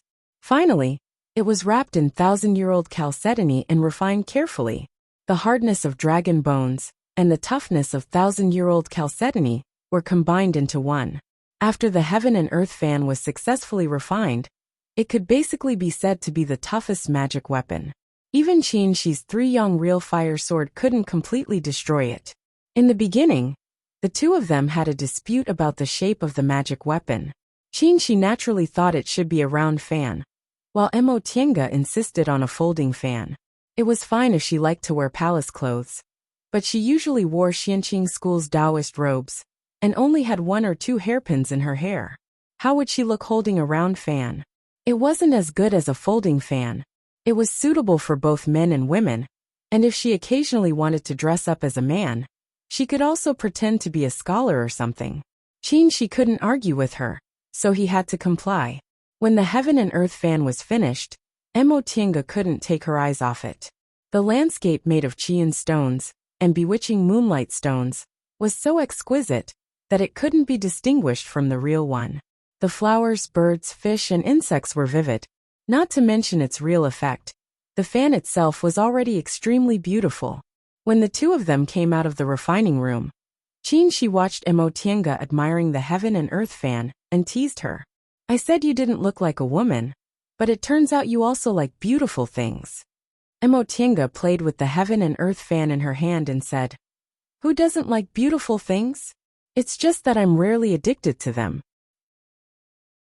For example, when she first entered Xianqing School, she also liked the hairpins and rings he gave her, but after enjoying them, cultivation was still the most important thing. Alright, let's try the power of the magic weapon first. Whether it's beautiful or not is secondary. Hearing Qin Shi's reminder, Tiange looked up and asked, "How?" Qin Shi thought about it and said, "This treasure can trap and kill, and it can also trap and defend. How about I try defending first?" Okay. Tiange waved the heaven and earth fan and spread its surface. In an instant, the fan was overflowing with light, reflecting a sparkling and lifelike picture of mountains and rivers. Qin Shi stretched out his left hand and concentrated. With a flash of golden light, the three-yang real fire sword appeared in his palm. He shook his arm, and the sword turned into a golden light. Surrounded by the real fire, it circled around him twice, then suddenly changed direction and rushed towards Tiange. Tiange watched carefully and immediately used the heaven and earth fan. The picture of mountains and rivers suddenly enlarged and shrouded the sword light like real mountains and rivers. After being surrounded by the mountains and rivers, the sword light stopped and revealed the true form of the three-yang real fire sword. The sword began to move left and right, but it couldn't break through the seemingly invisible mountains and rivers. Finally, Qin Shi withdrew the three-yang real fire sword and said helplessly, "The sword itself can't break through. It seems I have to use my sword." Tiange was overjoyed that the power of the heaven and earth fan was extraordinary. Even if it was only the three-yang real fire sword itself, ordinary early-stage core formation cultivators couldn't block it. After this test, she had great confidence in the heaven and earth fan. Chapter 308. Qin Shi's three-yang real fire sword was also a natal magic weapon. Although it also used sword moves, it was different from a sword cultivator's sword. Generally, sword cultivators had already chosen their main sword when they were in the foundation building realm, or even the aura refining realm. After that, they couldn't leave this sword for the rest of their lives. Their natal sword was constantly nourished and refined, and its rank would also constantly improve. As their cultivation level increased, it would become more and more powerful. This was similar to natal magic weapons, but natal magic weapons could only be refined after they reached the core formation realm, while sword cultivators could have their natal swords when they were in the aura refining realm. Because of this, sword cultivators were often stronger than ordinary cultivators. Of course, it wasn't only beneficial. If a cultivator's natal magic weapon was damaged, it would often affect the cultivator himself. If a sword cultivator's sword was damaged, the result would be more serious than that of an ordinary cultivator. If it was light, they would be seriously injured. If it was heavy, they would die. Moreover, all the skills of a sword cultivator were on their sword. If they lost their sword, even if they could keep their life, their cultivation level would most likely be crippled. As for Qin Shi, although he used the 3-yang real fire sword as a magic weapon, he didn't rely on it as much as sword cultivators did. His strongest skill wasn't his sword moves. His 3-yang real fire sword was extremely powerful, which often made people mistakenly think his sword moves were very powerful. In fact, his real killing move was the 3-yang real fire on his sword. After explaining this to Emotienga, the 3-yang real fire sword in his hand burst into a blazing red light and rushed toward the heaven and earth fan. Emotienga unfolded the heaven and earth fan, and the mountains and rivers turned solid, completely surrounding the 3-yang real fire sword. Under the heavy pressure of the mountains and rivers, the sword couldn't break through. At that moment, the sword suddenly glowed red. Qin Shi made a sword art, and the 3-yang real fire sword came out. Emotienga was very anxious. The mountains and rivers pressed down and firmly pressed the sword, but the 3-yang real fire couldn't block it no matter what. She only felt a threatening aura rising to the sky, and her whole body was surrounded. She circulated her spiritual aura, and the spiritual aura shield of the art of primordial singular energy lit up, but it couldn't block this heat. It only lasted for a while before the spiritual aura shield was also burned. The moment the shield was broken, Qin Shi shook his arm and withdrew the 3-yang real fire sword. Emotienga stood for a while, calmed down a bit, and also withdrew the heaven and earth fan. Although she knew his 3-yang real fire sword was very powerful, she didn't know it was this powerful. His technique was very simple and could hardly be considered a technique. However, it was precisely because there was no technique that it was not easy to break through. This was because this was a battle of real strength. If one couldn't win against Chu Yang's 3-yang real fire, then they could only be defeated. However, Chu Yang's body was filled with pure yang spiritual energy. After cultivating the 3-yang real fire, its destructive power was even greater than that of the sun real fire. You don't have to be depressed. Seeing that she hadn't spoken for a long time, Qin Shi smiled and said, "Not to mention the fact that my 3-yang real fire sword has been nourished for more than 100 years. But based on the gap between our cultivation levels, wouldn't I be too inferior if I couldn't even defeat a cultivator who'd just formed her gold core?" Emotienga regained her senses. It wasn't that she had to compete with Qin Shi. It was just that she was shocked after suddenly witnessing his strength. This also made her realize that she was still very far from the limits of what a core formation cultivator could achieve. Thinking of this, she smiled, held the heaven and earth fan and asked, "What do you think after trying it?" Qin Shi thought for a moment, then said, "It seems your heaven and earth fan has a strong restraining effect on magic weapons. If you encounter sword cultivators in the future, I don't think you'll be at a disadvantage. But when it comes to magic arts, it hasn't used the word trap yet." Emotienga also knew that the heaven and earth fan was originally a kind of magic weapon conceived by Emo Yaoqing, but it lacked actual examples. She still needed to figure out how to use it by herself. The word trap alone could be used for both offense and defense, so it wasn't something she could figure out in a short time. "Okay, let's try the effect of the attack again."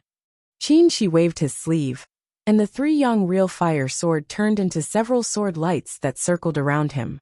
Emotienga nodded, then opened the heaven and earth fan again. This time, it was completely different from before. Smoke and water rushed out, and the mountains and rivers seemed to come alive in an instant. Even the flowers and birds inside appeared real. Qin Shi was stunned for a moment. Just like that, the world suddenly changed.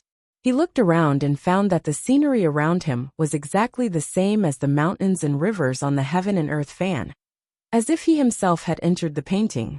Although he had long known this was the illusory formation on the heaven and earth fan, what he saw and heard in front of him was exactly the same as the real one, so he was still a little shocked.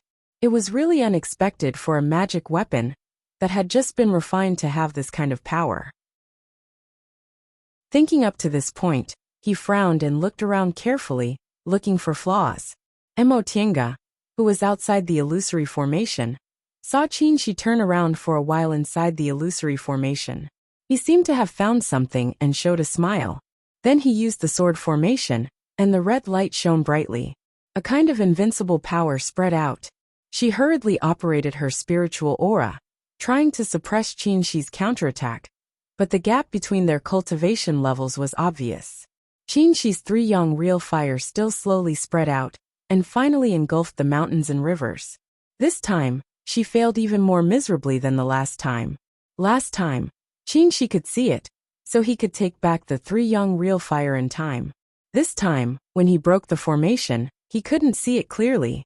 The 3 young real fire burned, so Emotinga had to give up her defense and escape the range of the 3 young real fire in a sorry state. When the mountains and rivers dispersed, Qinshi took back the 3 young real fire sword. Seeing Emotinga standing there thoughtfully, he asked with a smile, "What's wrong? Are you shocked?" Emotinga looked away and said in a daze, "Magic weapons alone aren't enough." Qinshi smiled. The 3 young real fire disappeared and returned to his dantian.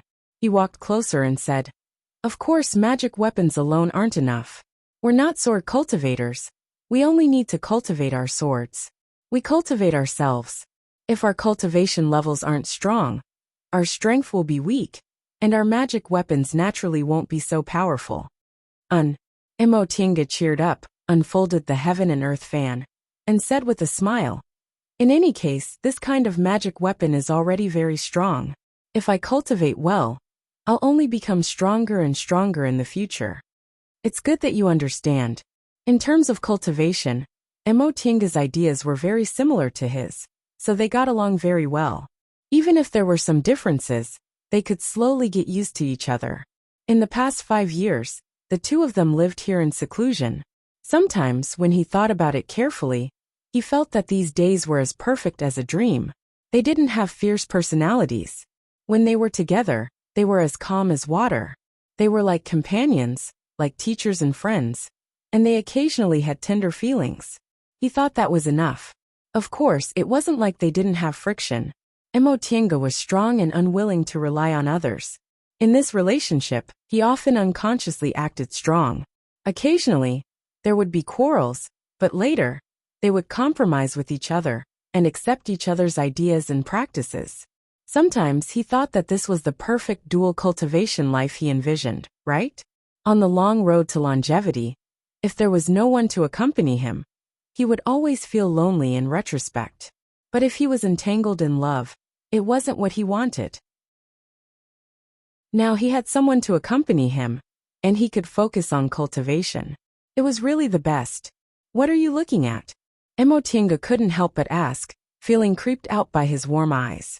Qinshi smiled and suddenly reached out to hold her waist, hugging her tightly. "Let's make a blood oath?"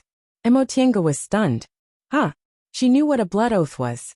It was a kind of oath that most Tao companions made, similar to a spiritual beast contract. The 2 people who made a blood oath could never hurt each other.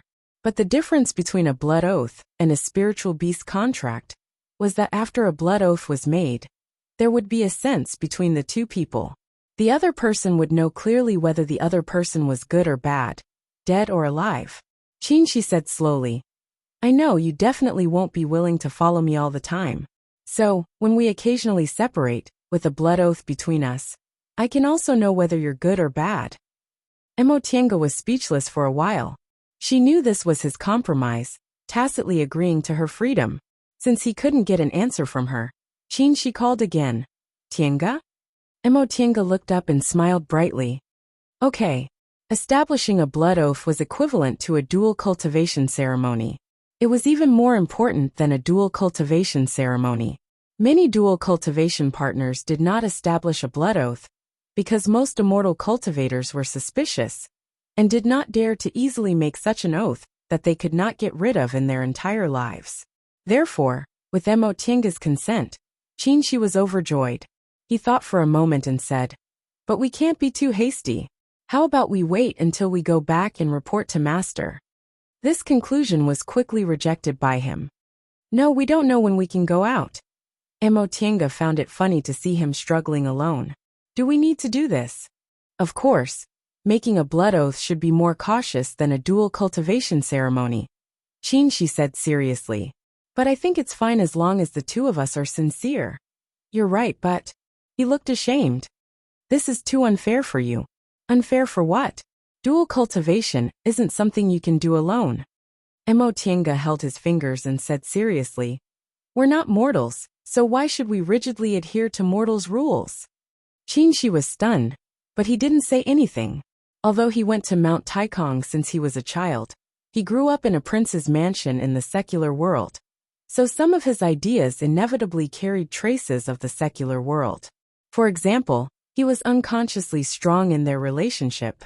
On the contrary, although Emotienga stayed in the secular world for a longer time, she was originally an ordinary village girl and didn't have much experience.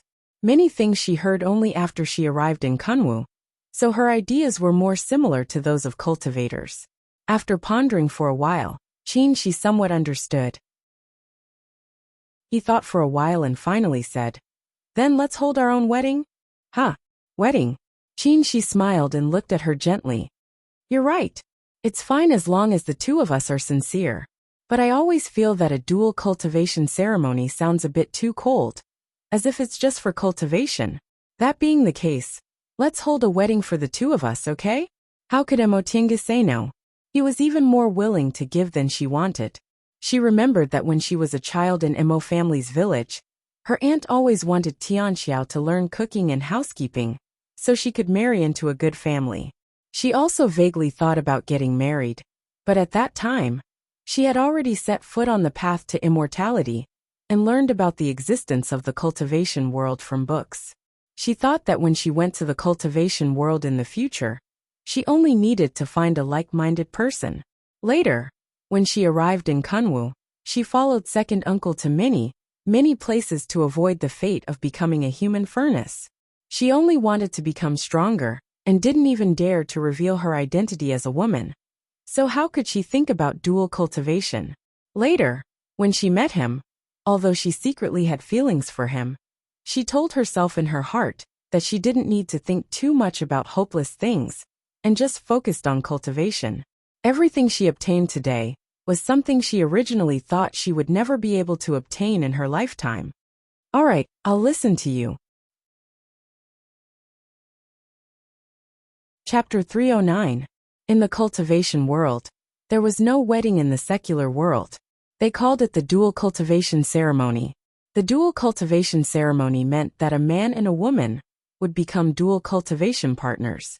This sounded very fair, but just as she said, it was filled with an ice-cold callousness. Dual cultivation was still for the sake of cultivation. Therefore, the most important thing to measure a cultivator's worth was their cultivation and talent. Very few of them dual cultivated for the sake of their feelings. Most of them did it for the sake of cultivation. Therefore, many dual cultivation partners would never establish a blood oath. In fact, when benefits were involved, the husband and wife would even turn against each other. Moreover, don't think that just because it wasn't called a wedding, there were no secular affairs. They still talked about dowry and betrothal gifts, but these were all replaced with spirit stones, spiritual treasures, and pills. If it was a marriage alliance between two cultivation clans, then it would be even more troublesome. When it came to haggling, it would definitely not lose to those mortals. Occasionally, Emotienga also recalled Yao Zixio and Shang Ruan, whom she met in Ziwei's Immortal's cave. Although they were cultivators, their marriages were even more complicated than mortals. Of course, for people like Emotienga and Qin, she who didn't belong to any clans and had the same master, it would be much simpler. But no matter how simple it was, Emotienga was still somewhat opposed to the so-called dual cultivation ceremony. She knew that although she and Qin were martial siblings, and they were cultivators in the same realm now, the gap between them wasn't just a little. A cultivator who had reached the peak of the core formation stage, and was very likely to advance to the nascent soul stage, after a single session of secluded meditation, was completely different from a cultivator who had just reached the core formation stage. The former might be able to enter the nascent soul stage in one go and become the pillar of the sect, but the latter still had to rely on the sect. Of course, she believed that one day she would also form her nascent soul. But what about now? If she really went back to report this to her master and held a dual cultivation ceremony, she would become the topic of conversation among fellow disciples and even outsiders. They would talk about the gap between them and their possible outcomes. She didn't mind other people's opinions, but she didn't like the feeling of being judged. So when he said that she should hold a wedding for the two of them, she was actually very happy. Since they didn't have any wedding clothes, the two of them found some red clothes from the Qianquan bags they picked up on Demonic Mountain. They made some changes and used them as wedding clothes. If there were no red candles, he would use the fire obsidian stone, which was used to forge weapons, as a red candle. There were no guests, only two stone sculpture puppets observing the ceremony from the side. There were no ceremonial officials. Xiahua and Feifei were witnesses, heaven and earth as the witness, the sun and moon as the medium.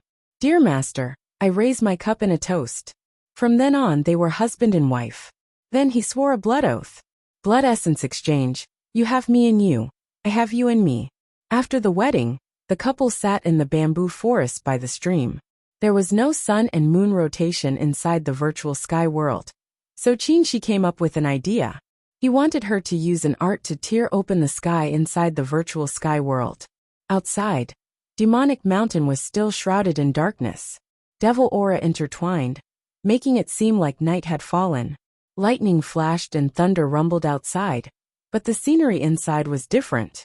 The two of them sat for a long time before she said with a sigh, "Looks like we'll have to be trapped here for at least 2 to 3 years." Emotienga had long been mentally prepared for this. They had been trapped here for 5 years. In the beginning, the earth shook and the mountains collapsed. Even now, the restrictions were still occasionally triggered. 2 to 3 years was already a conservative estimate. If the restrictions remained unstable, it might take more than 10 years. After more than 10 years, the people outside would probably think that they were dead, right? If Master was still here, with the natal spirit lamp in hand, of course, he would know that they were still alive. But if Master did not escape, thinking of this, Emotinga couldn't help but worry. "I don't know if Master escaped." Qinshi smiled, put his arm around her waist and said, "Don't worry too much. Although Master is usually unreliable, he's faster than anyone else when it comes to escaping. Besides, Master has lived for almost 1,000 years. He's seen more things and experienced more dangers than we do. He won't die here so easily." Emotienga accepted his explanation. She knew Master's ability, so although she was worried, she still thought Master could escape. What made her the most uneasy was Jinji. After thinking for a while, Emotienga asked, "Did you leave Jinji's blood essence behind?" Qinshi shook his head. "He's only in the foundation building realm. According to convention, he won't leave his natal spirit lamp until he forms his gold core." Emotienga was also aware of this point, but she was just asking with hope in her heart. When we entered Demonic Mountain, Jinji had been missing for many years. I don't know if he has returned. Qinshi also couldn't answer this question. Yi Jinji was his disciple. Although he didn't bring him up, he followed him as soon as he built his foundation. He knew Jinji lacked experience and acted childishly, so when Jinji wanted to go out to gain experience, he agreed very much. But Jinji's cultivation level was low, and he didn't have enough experience, so it was really hard to say whether he could turn danger into safety in times of crisis. In the end, Qinshi said, "Apart from Master, Jinji is the closest person to us. If something happened to him, we should have sensed it, but we haven't sensed it, so he should be fine." Emotienga knew he was just comforting her. Cultivators sensed destiny by chance, so they couldn't sense everything. But in any case, it was good that they didn't sense anything bad. Some things were powerless and could only be left to fate. Seeing that she was troubled, Qinshi pulled her into his arms and suddenly lowered his head to say in her ear, It's useless to worry about these things. Let's think about what we should do now. Do what? Emotinga thought for a while, then said, concocting medicinal pills, studying cultivation techniques. Not that. Qinshi smiled. Apart from these, don't we have anything else to do? From his gaze, Emotinga suddenly realized something, so she immediately shut her mouth and stopped talking. Qinshi couldn't help but laugh at her reaction. You don't have to feel uneasy. We're not together for dual cultivation or anything else. If you don't want to, we can talk about it later.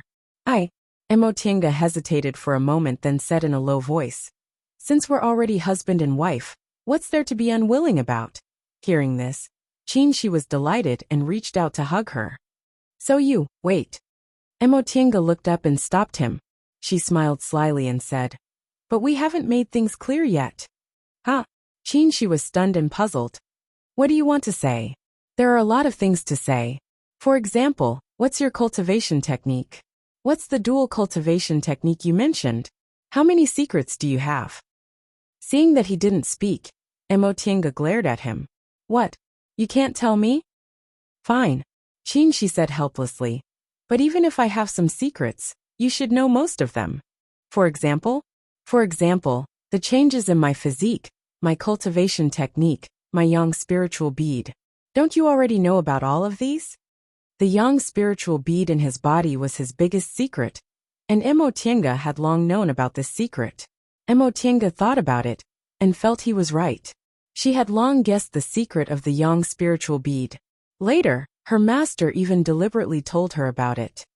Then what about the dual cultivation technique you mentioned last time? You should at least tell me about it, right? Qinshi always pretended to be mysterious about this matter, saying she would know when the time came. Now that the two of them were husband and wife, it should be time, right? Qinshi smiled. This time he didn't refuse and asked her, do you have the art of Sinu? Emotinga nodded. Both her master and him knew about this matter. Qinshi put his hand into his chinquan bag, took out a jade slip and handed it to her. Take a look at this. Emotinga looked at him in bewilderment.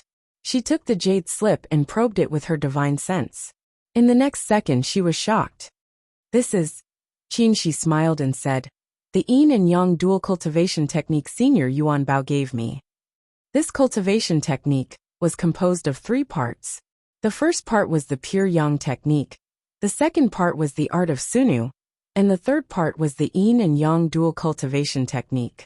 Emotinga carefully compared it. Her art of Sinu was basically the same as the art of Sunu in this cultivation technique, with only some small changes. She pondered for a while.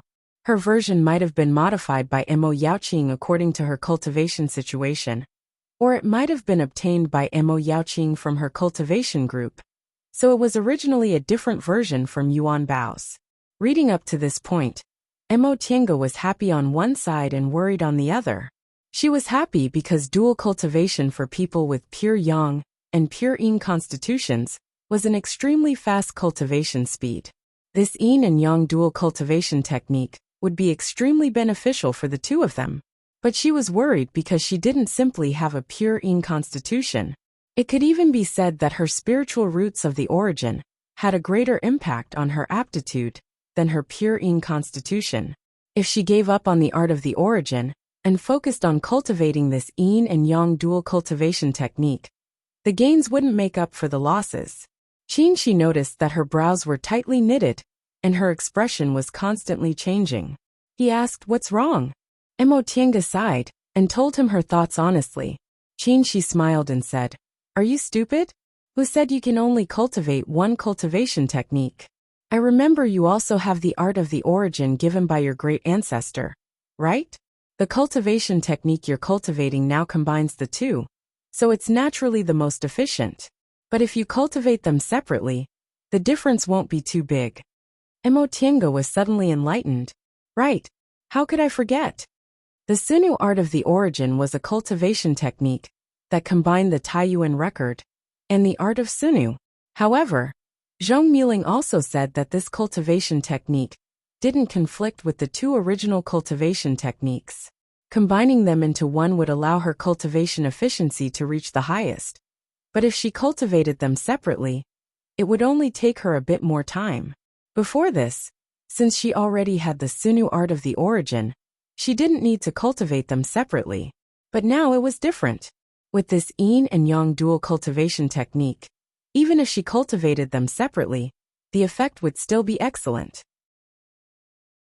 Her mind raced and she said, "Right, maybe we don't need to cultivate them separately." The Sunu art of the origin was comprehended by a deification cultivator, so maybe it can be applied to the dual cultivation technique. Besides, I'm about to form my nascent soul. She also thought of a possibility. After I form my nascent soul, my comprehension of cultivation techniques will be incomparable to today's. We'll know when we try it. Emotinga smiled. If that's the case, it's completely feasible even if there's a gap in our cultivation levels. She nodded and looked down at her. He suddenly said, "Why don't we try it now?" Emotinga was about to say she hadn't looked at the cultivation technique carefully, but she suddenly realized what he meant by try it. Her cheeks immediately burned. We'll talk about this later. No need to talk about it anymore. She stopped her. This day will come. Chapter 310. The two of them were trapped in a paradise-like place, bowed to heaven and earth, and made a blood oath. Some things happened naturally.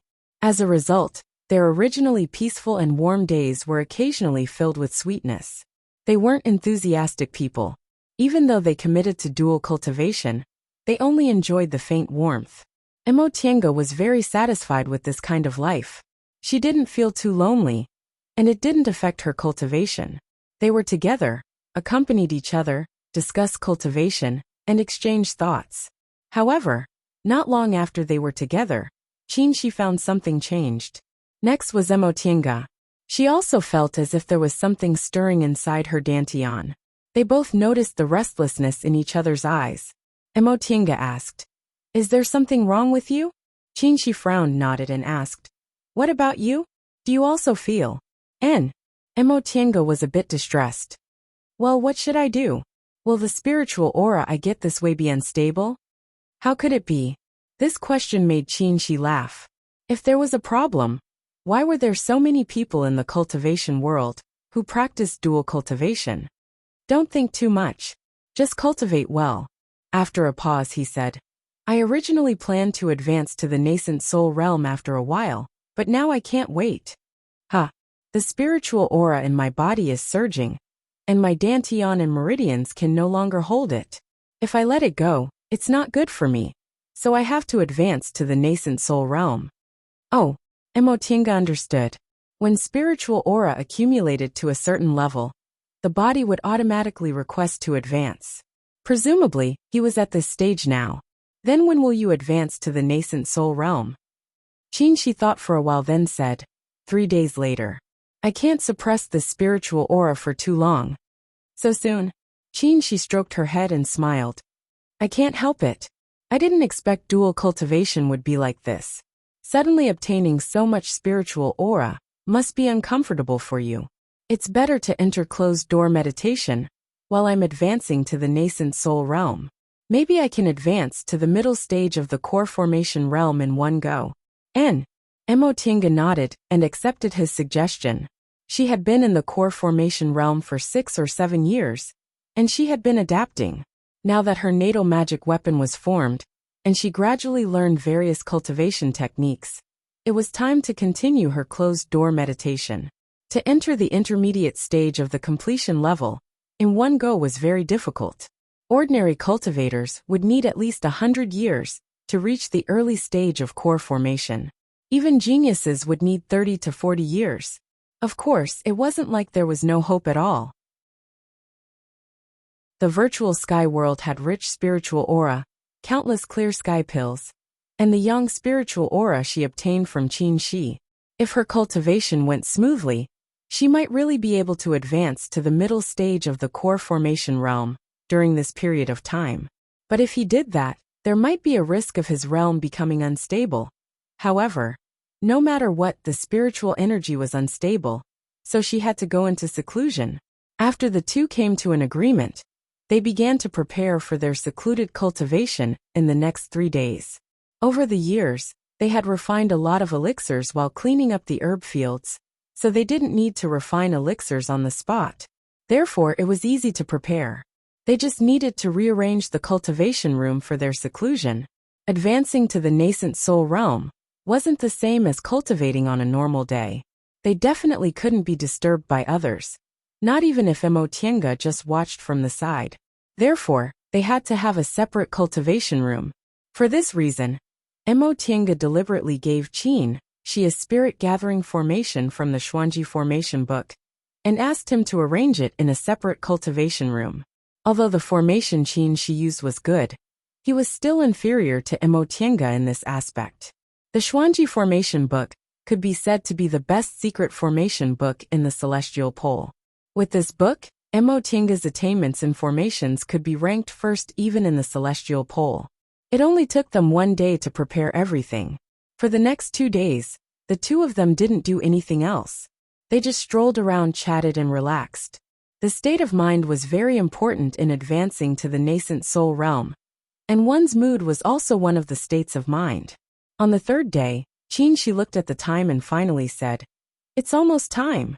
Seeing his serious expression, Emotienga couldn't help but ask, "Are you okay?" Qin Shi looked down at her. "What's okay?" Emotienga pondered in her heart for a while, then comforted him. "Your cultivation is perfect now, and you're full of spiritual aura. Advancing to the nascent soul realm is just a matter of time, so you don't need to be nervous." Qin Shi paused for a moment, then smiled. "Are you afraid I'll have a shadow in my heart because I failed to advance to the nascent soul realm 3 times?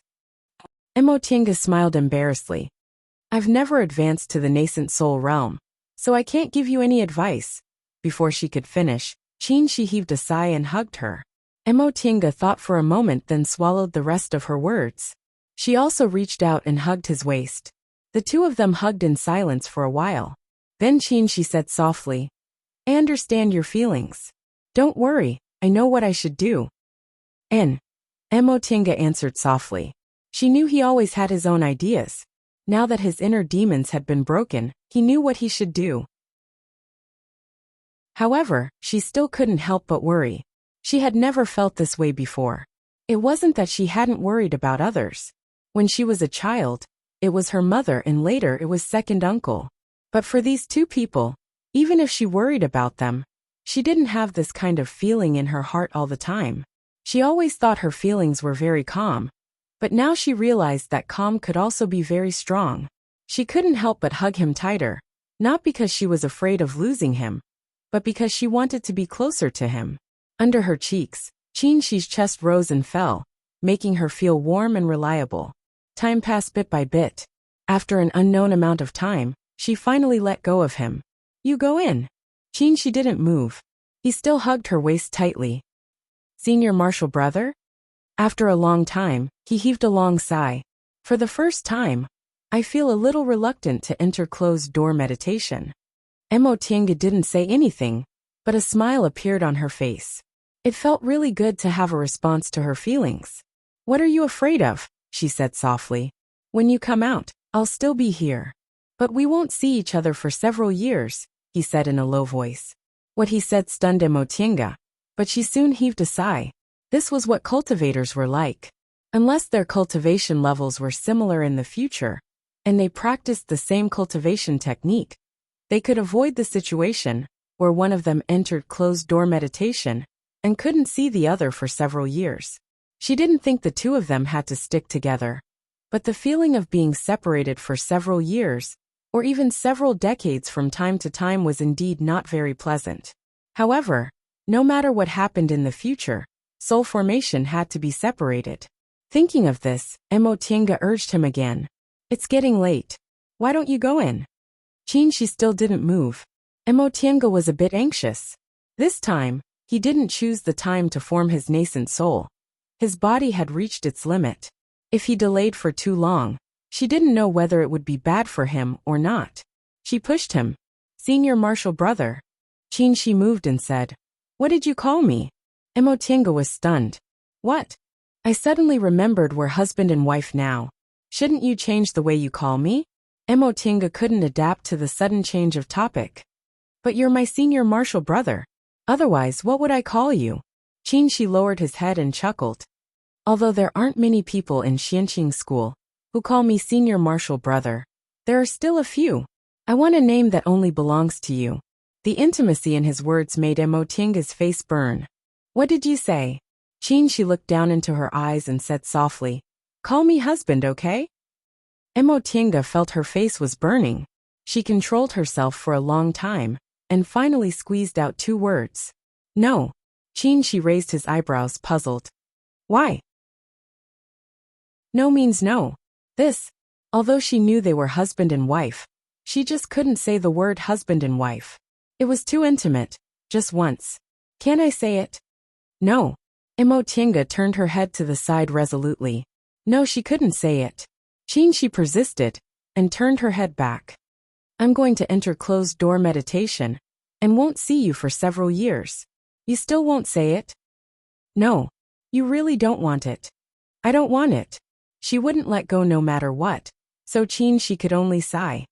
Fine, it's fine if you don't want to say it, but you have to show me something. Seeing that she didn't respond, Qinshi continued to stare at her. Emotinga clenched her teeth, pulled his head down, and quickly pressed her lips against his. Okay. Woo! Before she could finish her sentence, he quickly pulled her back. This time, it wasn't a light touch like a dragonfly touching the water, but a deep kiss with their lips and tongues intertwined. She wanted to say something, but as soon as she opened her mouth, it was blocked. The tip of his tongue slipped between her lips and teeth, entangling her tightly. Her breathing became rapid in an instant. Don't talk. Qinshi whispered between her lips and teeth, then kissed her again. One of his arms wrapped around her waist, pressing her tightly against his body, and the other hand groped around her waist. Emotinga knew what he wanted to do. She felt he was too impulsive, but she didn't firmly stop him. Although she had long been prepared to be separated often, they had just gotten married after all. After making the blood oath, they also had skin contact, but that first time was almost a disaster. The 2 of them had lived for half of their lives, but their love affairs were hazy. They only roughly knew how to do it, so how could they know how to enjoy the beauty of skin contact? After that, although they kissed, hugged, and tangled with each other, they were no longer as close as before. Those kisses, hugs, and entanglement actually made them feel good. He finally found his belt, pulled it open, and took off the clothes one by one with ease. Senior martial brother. The moment her back touched the table, Emotinga tried her best to prop herself up and said hurriedly, You should enter closed-door meditation. I told you not to talk. Qinshi lowered his head and kissed her again. Her clothes fell from his fingers. Under the cover of the Taoist robe was a woman's soft and graceful curves. Her skin was exposed to the air, but it made her a little uneasy. He noticed her uneasiness, so he held her hand comfortingly and planted a soft kiss on her collarbone. From her gentle collarbone to her delicate shoulders, he finally stopped at her chest. Senior martial brother. She gasped. This time, Qinshi didn't respond. He took off his clothes in confusion and held her waist. Emotinga clenched her teeth, but she didn't feel the pain she expected. She was a little confused, but she heard Qinshi chuckling. Concentrate. She didn't have time to think because a huge wave had already submerged them. They didn't know how much time had passed, but the 2 of them gradually calmed down. Qinshi sighed and put on his robe. He helped her put her clothes back on first, and then fixed his own clothes. When the 2 of them were neatly dressed, he hugged her again reluctantly. I'm going. Anne. Emotinga raised her head and looked at him. Rest assured, I'll always be here. Chapter 311. Inside the cultivation room, Emotinga sat cross-legged. The spiritual aura in her dantian was abundant, including a lot of yang spiritual aura. After such a long period of cultivation, the yang spiritual aura had smoothly entered her dantian and merged with her yin spiritual aura, forming a cycle. After forming her gold core, her dantian expanded a lot, which gave space for yin and yang spiritual aura to converge. The yang spiritual aura she obtained from Qin, she allowed her art of the origin to be truly displayed, and a real origin appeared in her body. After completing a great circulatory cycle and returning the spiritual aura to her dantian, Emotienga stood up and walked out of the cultivation room. Outside the room, the wind blew gently, the bamboo leaves rustled, and Feifei squeaked and pounced on her. Xiaohu went to cultivate again. In this virtual sky world, there were only two spiritual beasts. Feifei loved to play, so it waited for Emotienga to come out. It was very happy. She smiled and played with Feifei for a while. In the end, she gave it several medicinal pills to appease it, and let it play with butterflies by itself. It was strange. Although she let the two spiritual beasts eat the spiritual plants in the virtual sky world, they seemed to like medicinal pills more. Perhaps medicinal pills had a better taste? Thinking of this, Emotienga couldn't help but smile. She felt a little bored, so she couldn't help but look back at the bamboo house next to her. This was Qinshi's cultivation room. It had been 3 years since he entered closed-door meditation to form his nascent soul. His cultivation room had always been quiet, with only the continuous circulation of spiritual aura. During this time, Emotienga understood one thing. People weren't afraid of not being able to get something, but losing it after getting it. In the past, when she was alone and had no worries, she didn't feel anything when she entered closed-door meditation for 5 to 6 years, or even more than 10 years. However, after she got used to living with him, she always felt like she was worried about something when she suddenly lost him. Emotienga just smiled when she realized this. She didn't feel annoyed at all. In the past, she always worried about what she would do if she got it and lost it later. So she worried about gains and losses. In fact, so what if she lost it? Cherishing the time she got it and slowly adapting to it after losing it. This was a truly free and easy state of mind. If she was afraid of losing it and didn't dare to get it, it would be too tangled and impossible to break through. It had been 3 years. She hadn't reached the middle stage of the core formation realm, but she wasn't far from the peak of the early stage. The benefits she obtained from dual cultivation weren't inferior to Qinshi's.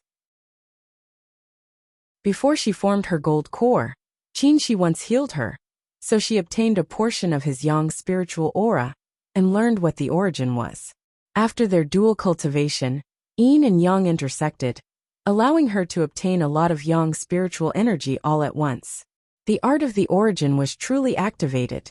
She had originally thought that after obtaining the Sunu art of origin, her cultivation speed was already extremely fast. Only after her body had truly formed origin did she realize that this was the true meaning of the art of origin. The 5 elements generated each other, and yin and yang intersected in an endless cycle. Only then did the primal chaos begin and life appear. If it was said that she originally needed to absorb yin's spiritual energy from the outside world to increase her cultivation, then now she could use the origin immemorial in her body to create spiritual energy.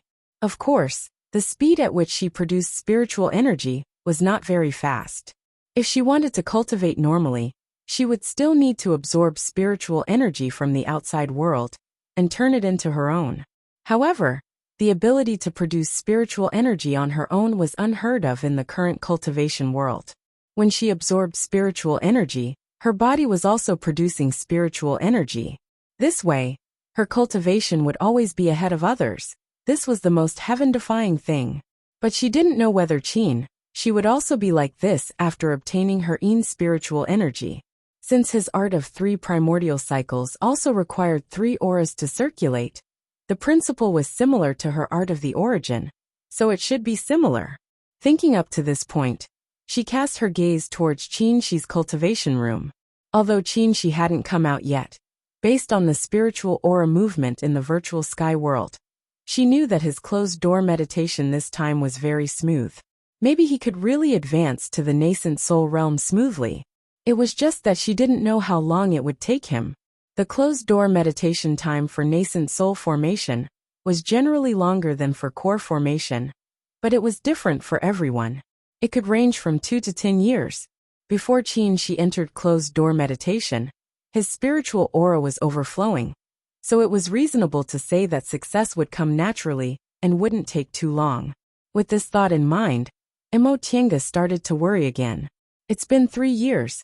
But he still hasn't come out of closed-door meditation. He hasn't even made any movements. Could it be that he encountered some kind of problem? Regardless of whether she encountered a problem or not, she couldn't think of anything now. She absolutely couldn't disturb him during his soul formation. The only thing she could do was wait outside. At the very least, the spiritual aura inside the virtual sky world was peaceful, so he should be fine now. Immerse continued to live her days of concocting medicinal pills with her eyes open and cultivating with her eyes closed. Cultivating was timeless. In the blink of an eye, another 2 years had passed. One day, Immerse, who was cultivating, suddenly opened her eyes. The virtual sky world was connected to her mind. Just now, she sensed a sudden big change in the virtual sky world. She stood up, pushed the door open, and was immediately stunned. Inside the virtual sky world, the originally very rich spiritual aura condensed into dew-like spiritual beads. Their spiritual light illuminated the entire sky. Countless spiritual beads rushed towards Qinshi's cultivation room, surrounding the bamboo house. The beads sparkled brightly, making the surroundings look as beautiful as a fairyland. Immerse recalled that when martial uncle Xianin formed his nascent soul, this kind of scene also appeared on Clear Spring Peak. She couldn't help but smile. In other words, Qinshi was close to successfully forming his nascent soul. Next, as long as he stabilized his mind and got rid of his inner demon, he could advance to the nascent soul realm. Thinking up to this point, her heart was filled with joy.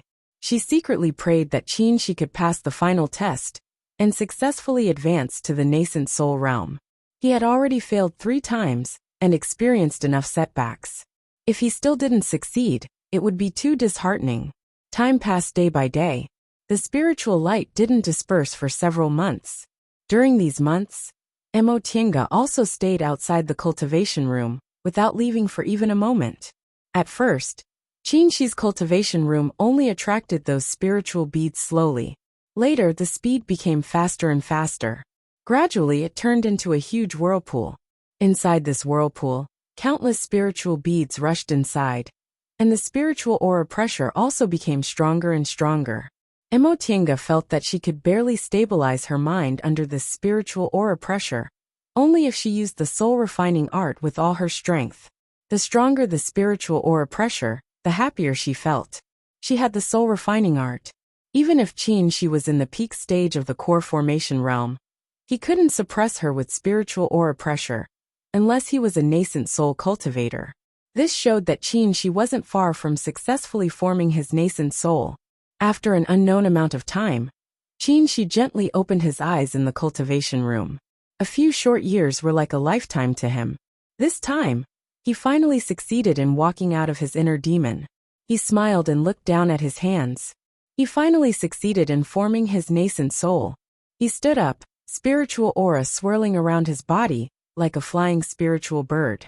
His body was full of power, the power to move mountains and drain seas.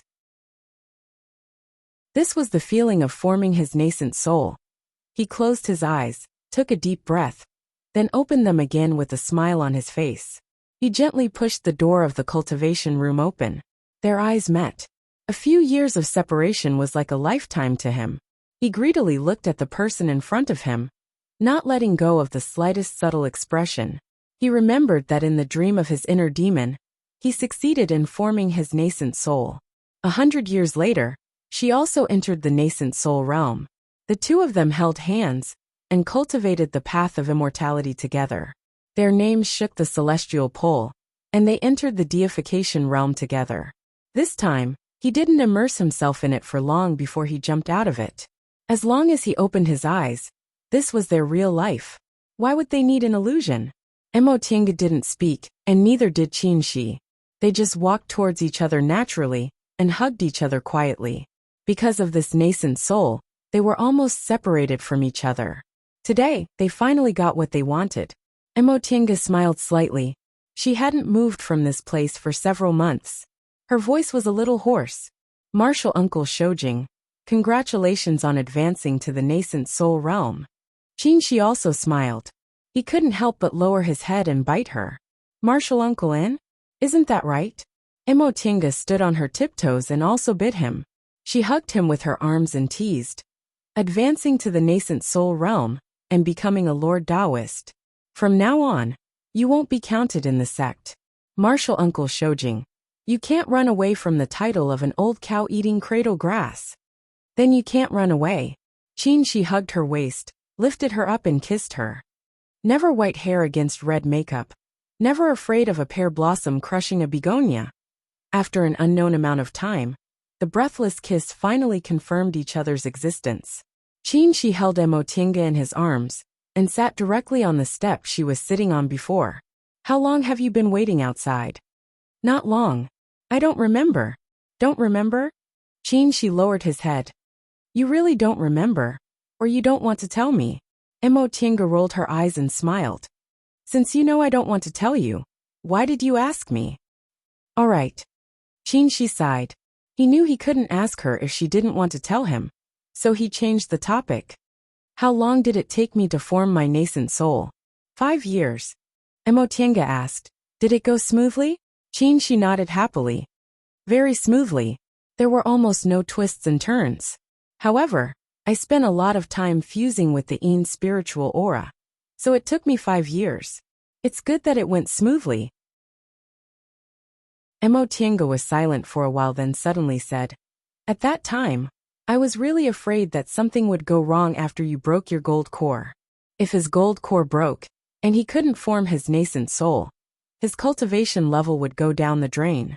If he failed to form his gold core, he could keep trying, but forming his nascent soul wasn't like that. The risk of failure was too great. During this time, she also thought about what would happen if he failed, and his cultivation level was damaged. In the end, she only strengthened her conviction. The nascent soul was a path cultivators like them, who yearned for the great Tao, had to take. Even if there was a risk of having their gold core broken and their cultivation destroyed, shouldn't they still try to form their nascent souls? Loving each other didn't mean they had to become timid. Instead, they had to walk on with more courage. How could that be? Qin stared at her with a faint smile and said softly, I want to walk on the great Tao of immortality with you. He rarely said sweet words, but he had many vows hidden in such words. Emotinga smiled and said, Rest assured. In 100 years at most, I'll also form my nascent soul. Then we'll form our deification together. 100 years. He stared at her without blinking, but he suddenly smiled and said, 100 years later, you won't be 200 years old yet. Are you so sure you'll become the youngest nascent soul cultivator in the celestial pole? Of course, Emotinga said without blushing. I have aptitude that's rarely seen in thousands of years, and I also have fated chances that haven't appeared in tens of thousands of years in the celestial pole. Why can't I become the youngest nascent soul cultivator in the celestial pole? Chapter 312. Emotinga was very confident that she could advance to the nascent soul realm within 100 years. With her aptitude, the virtual sky world, and now with Qin she was very sure that she could advance to the nascent soul realm within 100 years as long as there were no accidents. Of course, the matter of forming a nascent soul wasn't decided solely by talent. She understood this point, so during these 100 years, she definitely had to work hard in her cultivation. After Qin finished his chores, he asked Emotinga, Since I've successfully advanced to the nascent soul realm, why weren't there any celestial phenomena when I came out? When Qin advanced to the nascent soul realm, almost all the spiritual aura in the virtual sky world turned into spiritual beads. But apart from that, there were no thunderstorms or spiritual objects condensed from spiritual aura, so it really didn't look like the advanced stage of the nascent soul realm. Emotinga already encountered this problem when she advanced to the nascent soul realm. She said, The virtual sky world is a closed space, so how could there be celestial phenomena? When I advanced to the nascent soul realm, there weren't any celestial phenomena until I came out of the virtual sky world. I see. Qin asked again, How's the situation outside? Can we go out now? Emotinga didn't answer. Instead, she cast a spell to open the sky of the virtual sky world. The sky was red, and the ground was black. Demonic Mountain seemed to be a different world compared to before they entered the virtual sky world. Fortunately, the lightning, thunder, and the falling rocks had all stopped. It was just stabilized a year ago, but there are still a lot of drifting restrictions, Emotienga said. In the past year, no restrictions have collapsed. That's good. Chinchi stared at the outside world and said, in that case, we can prepare to go out. Huh. Emotienga was a little confused. We're going out now. There are still a lot of restrictions outside. Chinchi smiled and glanced at her. Have you forgotten? I've advanced to the nascent soul realm now, so these small restrictions are no longer a threat to me. Emotienga thought about it and smiled. I haven't gotten used to it yet. Although Demonic Mountain was dangerous for nascent soul cultivators, as long as they didn't go to dangerous places like the depths of a mortal's ruins, there wouldn't be any danger. Originally, the two of them were trapped here. If they wanted to get out, they had to solve a lot of things. Now that Chinchi had advanced to the nascent soul realm, those problems were no longer a problem, such as these restrictions and the way to get out. Back then, when Chinchi and Yi-Hai were trapped on Demonic Mountain, it was Yi-Hai who used all his spiritual aura to help Chinchi escape. Now that Chinchi had advanced to the nascent soul realm, he could rely on his own cultivation level to break the restrictions once he left Demonic Mountain. However, when they thought back to such peaceful days, both of them felt reluctant to part. Several days later, the two of them finished preparing everything and came out of the virtual sky world. As soon as she left the virtual sky world, she felt the fierce gales. Chinchi frowned. With a wave of his sleeve, a wisp of spiritual aura surged up, blocking the gales outside. Then he got on the flying cloud and headed towards Immortal's ruins together. Along the way, the two of them saw a lot of skeletons. Some of them even had chinkuan bags, magic weapons, and other things scattered around them. Emotienga didn't hesitate to put them all into her bag. She didn't find any strange things on this trip to Demonic Mountain, but her harvest wasn't small. 10 years ago, before they escaped into the virtual sky world, the two of them picked up a lot of things. Moreover, this time, many cultivators were involved in the restrictions and died here. Now that the restrictions were stable, these people's belongings became theirs again. Watching Emotienga happily picking up the scattered chinkuan bags, Chinchi couldn't help but find it funny. You have a unique treasure like the virtual sky world, and you usually have the support of the sect, so you don't lack spirit stones, do you? Why do you still like picking up things so much? Emotienga said confidently. You've never lacked spirit stones, so of course you don't know the pain of lacking spirit stones. The things are right in front of me, so it'd be a waste not to pick them up. When she wandered around with second uncle, she wished she could split one spirit stone into two. This kind of pain of lacking spirit stones had always been engraved in her heart, so it was impossible for her to turn a blind eye to these chinkuan bags. As they walked and picked up things, the two of them slowly headed towards Immortal's ruins. After the previous earthquake, the scenery of Demonic Mountain changed completely, so it took them a long time to find the right way. Fortunately, tens of thousands of feet peak was split in two during the collapse of the restrictions, so they could directly fly over the remaining height without having to be as careful as when they came. When they arrived at tens of thousands of feet peak and returned to Immortal's ruins, Emotienga asked, Senior Marshal Brother, is there any danger in breaking the restrictions here? They were trapped in the virtual sky world, and the entrance to Demonic Mountain had long been closed. If they wanted to go out, they could only go through the place Chinchi discovered. Back then, in order to break the restrictions, Chinchi used the secret technique of the art of 3 primordial cycles to temporarily raise his cultivation level to the nascent soul realm. After he went out, his vitality was greatly damaged, and his cultivation level directly fell back to the aura refining realm. It took him more than 10 years to recover his vitality. Chinchi knew what she was worried about, so he said with a smile, Don't worry, the process of breaking the restrictions isn't dangerous. I'm a real nascent soul cultivator now, so I won't get hurt. Oh, Emotienga was a little relieved. He had just advanced to the nascent soul realm, and hadn't stabilized his realm yet. If he got hurt again, he wouldn't be the same as before he formed his nascent soul. Let's go this way. After searching for a while, they finally found the right place. Qingxi pulled her and flew towards the restrictions. ******. It had been 10 years since the last time Demonic Mountain opened, but the turbulence it caused still hadn't subsided. Demonic Mountain had existed in the celestial pole for millions of years, since ancient times. There were also records of exploration for more than 100,000 years. Countless people had died there, but there had never been so many deaths. More than 90 years ago, the last time Demonic Mountain opened, the great restrictions collapsed and many cultivators died inside. At that time, the whole celestial pole was in an uproar, calling it a disaster that hadn't happened in thousands of years. But no one expected that the next time Demonic Mountain opened, there would be even more deaths. Except for those who left in advance, all the aura refining and foundation building cultivators died on Demonic Mountain. None of them escaped. The core formation cultivators fared better, but only 20 to 30% of them escaped. Even half of the nascent soul cultivators died inside. Of course, the collapse of the restrictions wasn't the main reason why the nascent soul cultivators died. The reason why so many nascent soul cultivators died was because they fought fiercely in Jade Palace.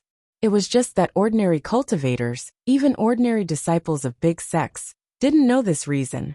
Ordinary cultivators only knew that the last time Demonic Mountain opened, more than 30 nascent soul cultivators entered one after another, but less than 20 of them came out alive. Among them, there were more than 10 nascent soul cultivators who died, and 5 or 6 of them were from the 7 great cultivation groups. This number shocked the celestial pole. Even Tiandao sect, the number 1 cultivation group in the celestial pole, only had 7 nascent soul cultivators. In that case, it was equivalent to each of the 7 great cultivation groups losing 1 nascent soul cultivator. Among the 7 great cultivation groups, it took several hundred years for each of them to produce a nascent soul cultivator. This kind of loss was more serious than any demonic beast. In the past 10 years, almost all the cultivators in the celestial pole sighed with emotion. 70 years ago, they experienced a rarely seen demonic beast riot, and now they also experienced 2 riots on Demonic Mountain. The cultivation level of the celestial pole would most likely take several hundred years to recover. Chapter 313. This year, it was time for Tiandao sect to hold the Immortals Assembly again. Mount Yuheng was bustling with people coming and going. 10 years ago, Tiandao sect lost a nascent soul cultivator and several core formation cultivators on Demonic Mountain, as well as a large number of low-level disciples. Tiandao sect's strength was greatly reduced, and its reputation as the number 1 sect in the celestial pole was in danger. Because of this, the higher-ups of Tiandao sect made a prompt decision to open the mountain gate and recruit disciples. In the past, although this decision couldn't immediately solve the problem of the decline in strength, Tiandao sect would slowly recover its strength after more than 100 years and still hold the position of the number 1 sect in the celestial pole. But more than 70 years ago, after the demonic beast riot, all the cultivation sects had just recovered their vitality. Then, they suffered a great disaster and opened their mountain gates one after another. In the past, it was difficult to enter the mountain gate with many disciples, but now, it immediately became a situation where all the sects fought for disciples. Although Tiandao sect was known as the number 1 sect, its reputation had declined, and it couldn't guarantee that it would get enough outstanding disciples in this situation. Because of this, Master Taoist Yanglin, the new sect head of Tiandao sect, almost had his hair turn white from worry. Although he was the sect leader, he still had to answer to the nascent soul Grand Supreme Elders, and he also had to deal with the power struggle. If he couldn't solve this problem, the nascent soul Grand Supreme Elders might be unhappy, and the position of sect leader would be changed. Although the position of sect head was a punching bag, it was very important to the interests of his family, so he couldn't quit it even if he wanted to. Thinking of this, Master Taoist Yanglin somewhat envied those cultivators who cultivated hard. Although they didn't have the support of their families and cultivated hard, they could wholeheartedly devote themselves to cultivation without paying attention to these mundane things. This was also a blessing. However, although Tiandao sect wasn't as powerful as before, it was still much better than those small and medium-sized cultivation sections. As soon as the Immortals Assembly was announced, countless low-level cultivators suddenly rushed to Mount Yuheng. He only hoped that among these low-level cultivators, there would be a few disciples with outstanding talents.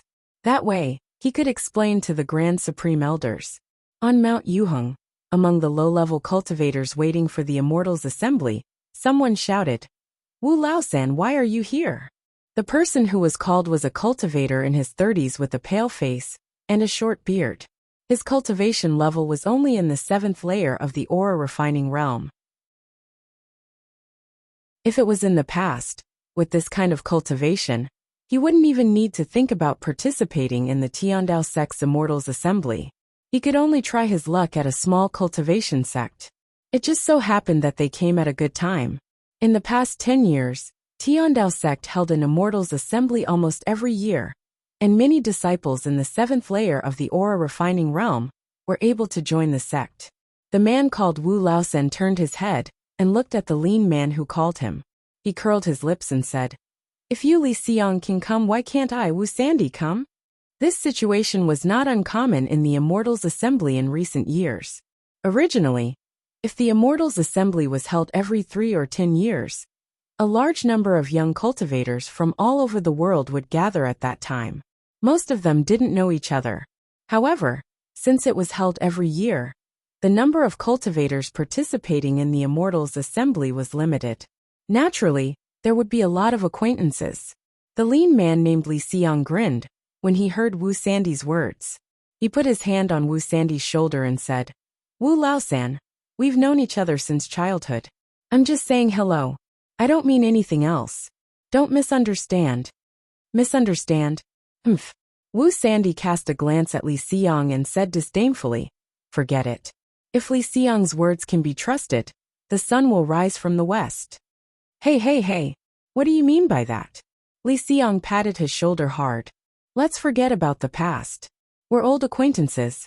It must be fate that brought us together to meet in this Immortals Assembly. Come. Let's have a chat. Who knows, we might even be able to give each other some advice." Wu Sandy looked at him suspiciously for a while, but he was eventually persuaded. Right, they were all here to participate in the Immortals Assembly. Although they had conflicts since childhood, they didn't hate each other. It would be good to have a chat. Thereupon, the two of them found a corner and began to talk about the Immortals Assembly. They talked about cultivation and exchanged information. They were both in the 7th layer of the aura refining realm. In the past, they really wouldn't have had the chance to enter a big sect like Tiandao sect. They couldn't let go of such an opportunity. Who knew when Tiandao sect would receive enough disciples? And it wouldn't be as easy to enter as it was now. After they finished talking about what they heard, Li Xiang still wanted to continue. He asked, "Wu Laosan, all 7 great cultivation groups are recruiting disciples. Why did you also come to Tiandao sect?" Wu Sandy stroked his mustache and snorted. "What other reason could there be? It's close. Besides, Tiandao sect is known as the #1 cultivation group, so it's better than other cultivation groups." No. Li Xiang shook his hand and said, "Wu Laosan, you're wrong. Wrong." Wu Sandy glared at him. "What's wrong? Among the 7 great cultivation groups, there's no need to mention Danding School. It suffered heavy losses 70 years ago, so it's only a medium-sized cultivation group now. Lingxiu sect specializes in beast taming techniques, so ordinary cultivators like us who don't have talent in beast taming would find it hard to enter. As for Zhengfa sect, it specializes in water techniques, but we don't have water spiritual roots. As for Biyun sect, I'm not a female cultivator, so their requirements for male cultivators are much higher. Gujian sect isn't bad, but it's a sword cultivation group, so it won't be easy for them to cultivate again. In this case, the remaining ones are Xianqing School and Tiandao sect. Although Xianqing School isn't bad, It's still a bit inferior to Tiandao sect. Wrong, wrong, wrong. Li Xiang made 3 mistakes in a row and interrupted Wu Sandy. He squinted at him and said, "When it comes to cultivation, I, Li Xiang, may not be as good as you, but when it comes to these things, you can't see them as clearly as I can." Although Wu Sandy wasn't convinced, Li Xiang admitted that his cultivation wasn't as good as his, which made him feel very comfortable. So he didn't care about such a trivial matter as being interrupted. But he still felt he was right. "What's wrong? Why don't you tell me?" "In fact, what you said before was correct. Danding School and Lingshou sect are either too weak, or they're not suitable for us. But you said Xianqing School is a bit weaker than Tiandao sect, so you're wrong." "Why?" Wu Sandy glared at him and said, "Xianqing School has always been a bit weaker than Tiandao sect. Although Tiandao sect lost 1 nascent soul cultivator 10 years ago, they still have 6, and 2 of them are in the late stage of the nascent soul realm. Xianqing School only has 1 late-stage nascent soul cultivator. Although no nascent soul cultivator died 10 years ago, and there are still 5 of them now, 1 late-stage nascent soul cultivator is equivalent to several early-stage nascent soul cultivators. This strength is obvious at a glance." "Hee, you've only seen a little bit on the surface," Li Xiang said proudly. "Yes, the strength of nascent soul cultivators in Tiandao sect is indeed a bit stronger than that of Xianqing School. But have you thought about what will happen in the next several hundred years?" Wu Sandy looked at him suspiciously. "What? Do you want to say that many Xianqing School cultivators will advance to the nascent soul realm? But Tiandao sect also has many talented disciples. How can it be worse than Xianqing School? It's not bad." This was Tiandao sect after all. Li Xiang's loud discussion seemed to indicate that Tiandao sect was inferior to Xianqing School, which had long attracted other people's attention. Those who came to participate in Tiandao sect's Immortals Assembly all had a good impression of Tiandao sect, so their gazes were already filled with hostility when they heard Li Xiang's words. Li Xiang was a slippery person, so he naturally noticed this. He said unhurriedly, "When did I say Tiandao sect was inferior to Xianqing School? What I said was, it's still too early for you to think Xianqing School lost to Tiandao sect. Yes, Tiandao sect is a bit stronger in terms of nascent soul cultivators, but the development of a sect doesn't only rely on nascent soul cultivators, but also on thousands of low-level disciples. The people around them were all low-level aura refining cultivators who wanted to enter the sect." Hearing this made them feel comfortable and less hostile towards Li Xiang. Li Xiang continued, "Have you ever thought about how many low-level disciples Tiandao sect lost during the demonic beast riot and the 2 disasters on Demonic Mountain? The number of disciples in the aura refining and foundation building realms was at least 1,000. Also, there were 7 or 8 core formation cultivators. So this is why Tiandao sect is stronger than Xianqing School. It has thousands more aura refining disciples, 100 more foundation building disciples, and almost 10 more core formation cultivators. It's because it has more low-level disciples that it has more potential. Tiandao sect always has 1 or 2 more nascent soul cultivators than Xianqing School." These words attracted the attention of the low-level cultivators around them. Many people gathered around them, and those who didn't also pricked up their ears to listen. Li Xiang became even more proud and said loudly, "But do you know that Xianqing School didn't lose any aura refining disciples during the demonic beast riot? Also, during the 2 disasters on Demonic Mountain, few low-level disciples participated because it was too far away from Demonic Mountain. In this way, Xianqing School's number of aura refining disciples to core formation cultivators isn't worse than Tiandao sect at all. Maybe even a bit more." At this point, someone interjected, "Fellow Taoist, how do you know about these things? You're not a sect disciple, so how do you know the number of disciples in a big sect?" "Hey," Li Xiang glanced at the cultivator who raised the question, raised his head and said, "Brother, you don't care about these things, so of course you don't know. No matter how big a sect is, it doesn't have more than 10,000 people. Small cultivators like us can't know the exact number of cultivators, but we can estimate it." Someone in the crowd said, "Yes, fellow Taoist is right. This isn't a top secret. We can estimate the number of disciples these big sects accept every year. Yes, yes, someone echoed. Li Xiang was extremely happy and said, fellow Taoist is right. We estimate it from the number of disciples they accept. Enough, enough. Someone couldn't bear his proud manner and said, if you have something to say, just say it. What's the point of talking about this? Although the words weren't polite, they were waiting to hear it. So Li Xiang didn't get angry. He continued to say, okay, let's continue talking about business. In terms of the number of low-level disciples, Xianqing school isn't worse than Tiandao sect. So in terms of potential, it can also be said to be equal. But there's one more thing. I don't know if you've noticed, but Xianqing school has suffered very little or no losses in these events. This is very important for a disciple's cultivation mentality. With this in mind, I'm afraid the potential of Xianqing school's low-level disciples will surpass that of Tiandao sect. Li Xiang looked around and saw that all the cultivators were silent and didn't object to his opinion, so he continued to say, then what's Xianqing school's disadvantage now?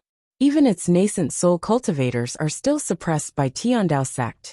Most of Tiandao sect's nascent soul cultivators are facing death, while Xianqing school's strength isn't as good as Tiandao sect's, but most of their lifespans haven't passed the halfway mark.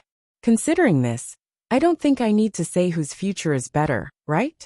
I dare say that in the next 100 years, if Xianqing school is the first to produce a nascent soul cultivator, their momentum will flourish, and the title of the number one sect in the celestial pole will be theirs. The crowd was silent. After a while, someone said sarcastically, since that's the case, why doesn't this fellow Taoist go to Xianqing school? He even came to participate in Tiandao sect's Immortals Assembly. That person was obviously a supporter of Tiandao sect. Li Xiang didn't get angry.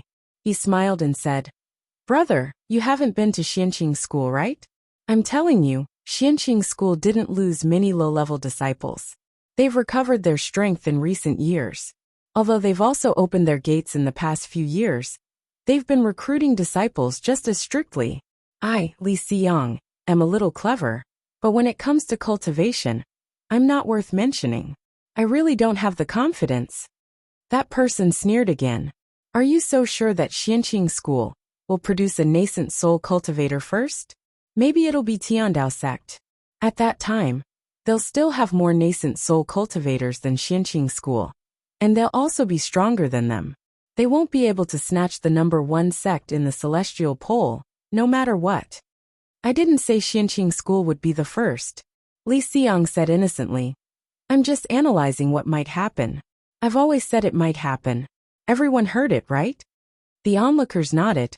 What he said was indeed possible. But although it was only a possibility, Li Xiang's analysis was very reasonable.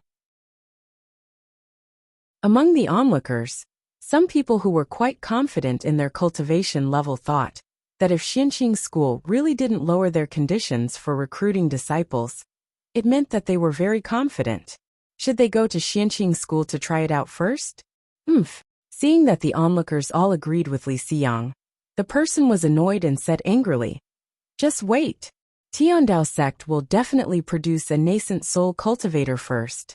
At that time, Xianqing school will still be the second. Li Xiang smiled and said, brother, this kind of thing is really hard to say. It might be Tiandao sect or Xianqing school, but in the end, it's their big sect's business. We little cultivators can just chat when we have nothing to do. After all, we haven't even entered a sect yet. Yes, yes. In front of outsiders, Wu Sandy also stood on Li Xiang's side. We're just chatting. Fellow Taoist, you don't need to be excited. You don't need to be excited. At this point, a sudden clap of thunder was heard.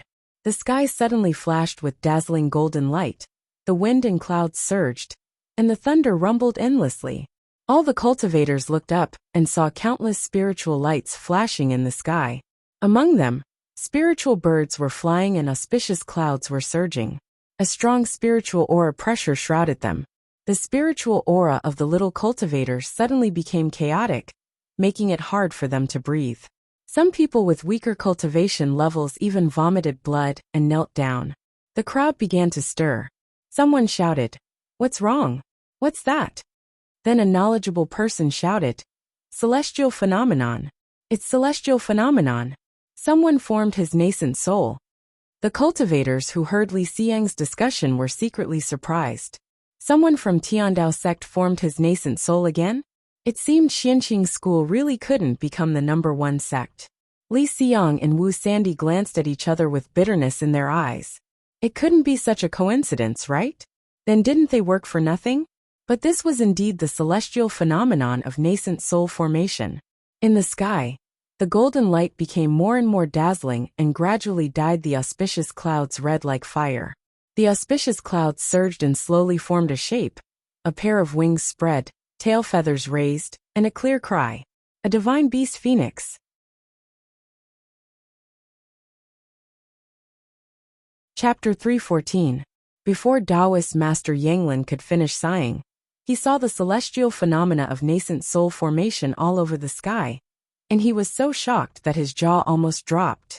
Just as he was wondering why no one in the sect was doing closed-door meditation to form his nascent soul, he received a summon from the head Grand Supreme Elder. He had no choice but to hurriedly order his disciples to inquire about it, and then he went to see the head Grand Supreme Elder first. Greetings, Supreme Elders. As soon as he entered the abode of the head Grand Supreme Elder, Lu Dingyuan, he was stared at by 4 nascent soul elders, causing Taoist Master Yanglin to tremble with fear.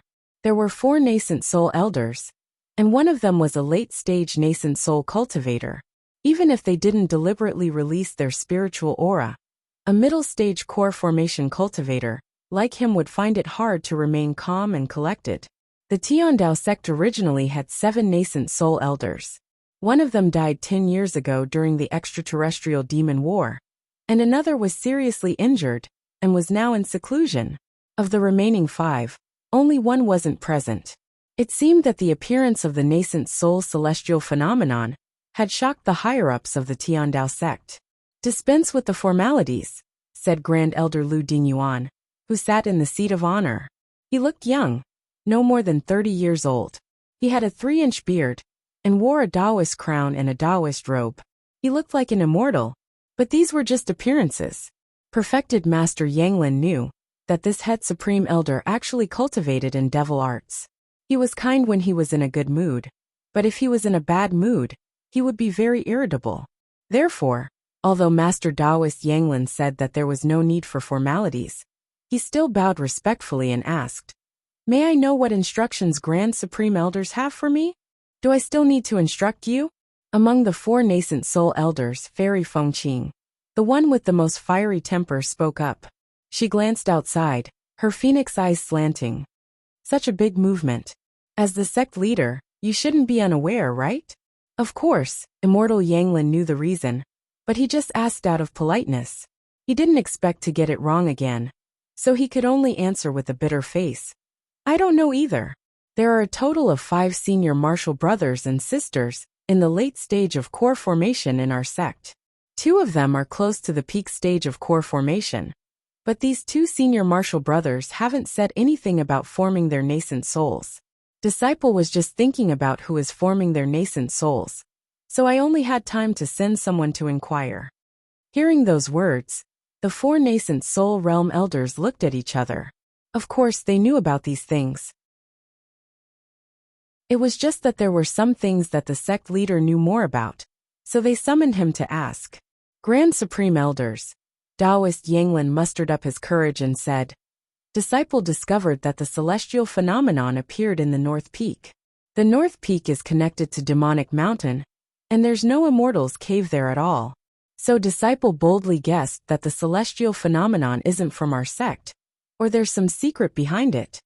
After all, he was the sect leader. His words were quite insightful. Hearing this, the 4 nascent soul elders looked at Lu Dingyuan, the late nascent soul cultivator. Stroking his beard, Lu Dingyuan replied, That's possible. Everyone knows the situation of the core formation cultivators in our sect. It's not a good time for them to form their nascent soul. Yet the celestial phenomenon appeared in the North Mountain. In my opinion, it's most likely not a cultivator from our sect. Senior Martial Brother Lu, Fairy Fengqing said with a frown. Who dares to form their nascent soul on the territory of my Tiandao sect? He was too daring. No matter what, we're the #1 sect in the celestial pole. There are so many nascent soul cultivators in our sect. And we also have Senior Martial Brother Lu and Senior Martial Brother Bian. How dare he? Lu Dingyuan shook his head. We'll know what's going on soon. There's no need to be anxious.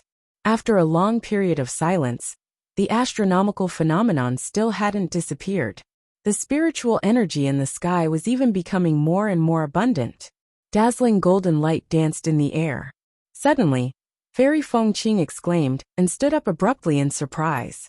Senior brothers, look. The other 3 nascent soul realm cultivators looked up at the same time and saw the auspicious clouds on the horizon forming the shape of a phoenix. Then, he heard a clear cry, like the cry of a phoenix. Phoenix celestial phenomenon.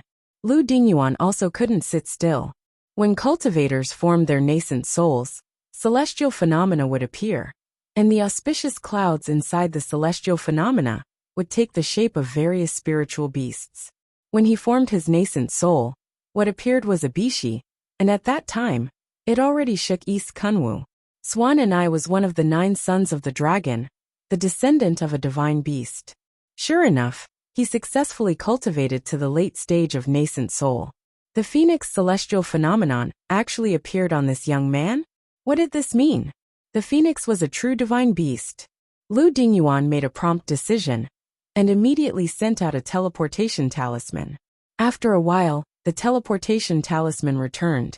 After he put it away, his expression suddenly changed. Senior Martial Brother Lu? Fairy Fengqing asked. After a while, Lu Dingyuan's expression slowly calmed down. He stood up and said, Your Senior Martial Brother Bian already knows what's going on, so he's on his way. He glanced at his 3 junior martial brothers and sisters, who were all only in the early stage of the nascent soul realm. He sighed and said, It's Xianqing School's Qin Shoujing. He's forming his nascent soul on Demonic Mountain, and just broke the restriction. What?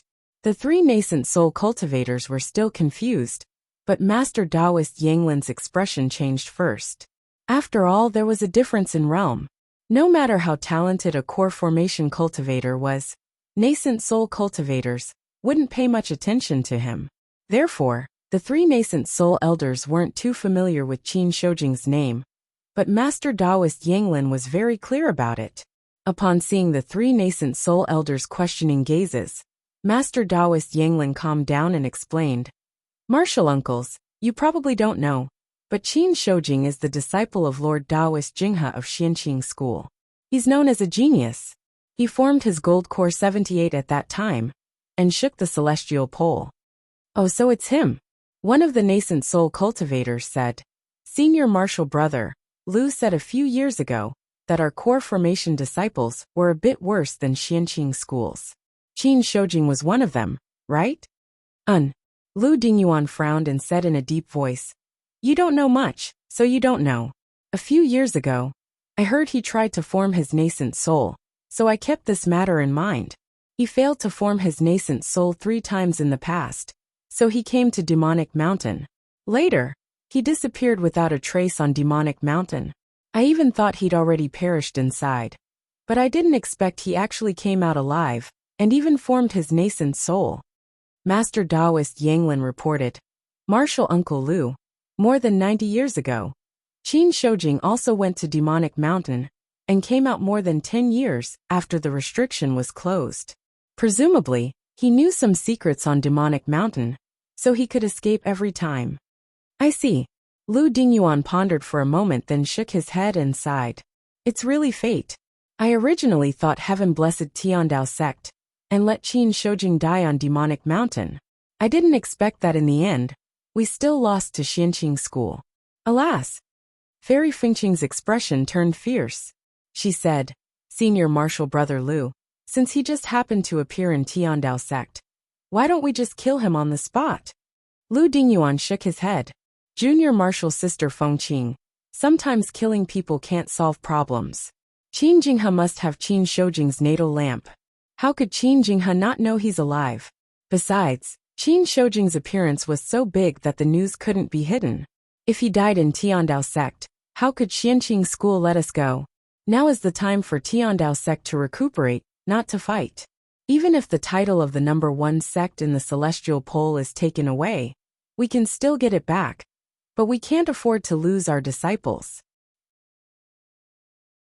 What Senior Marshal Brother Lu said makes sense. An early-stage nascent soul cultivator said.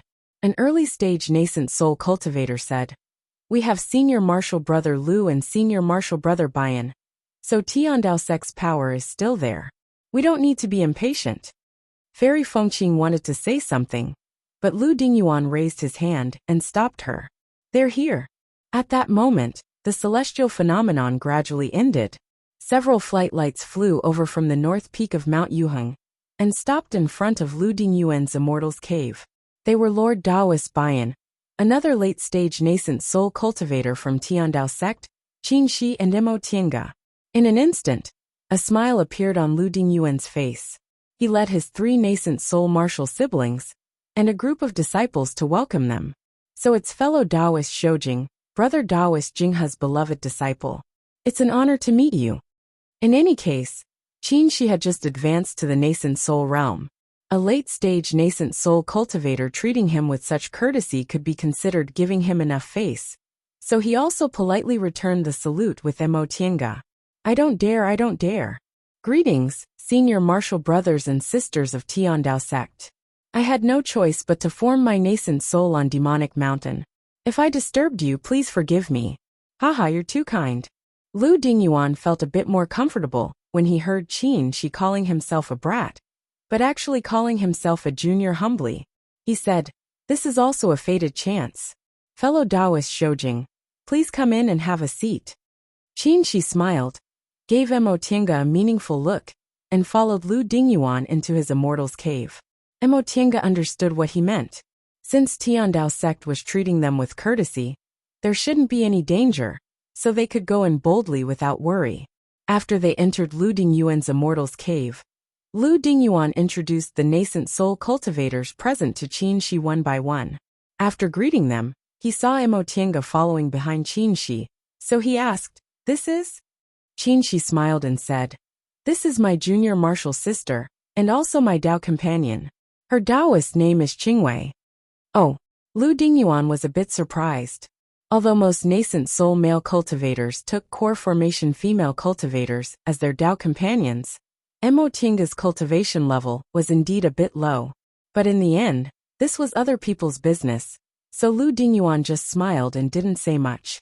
He just glanced at his disciples and told them to treat Mo Tiange with the same courtesy.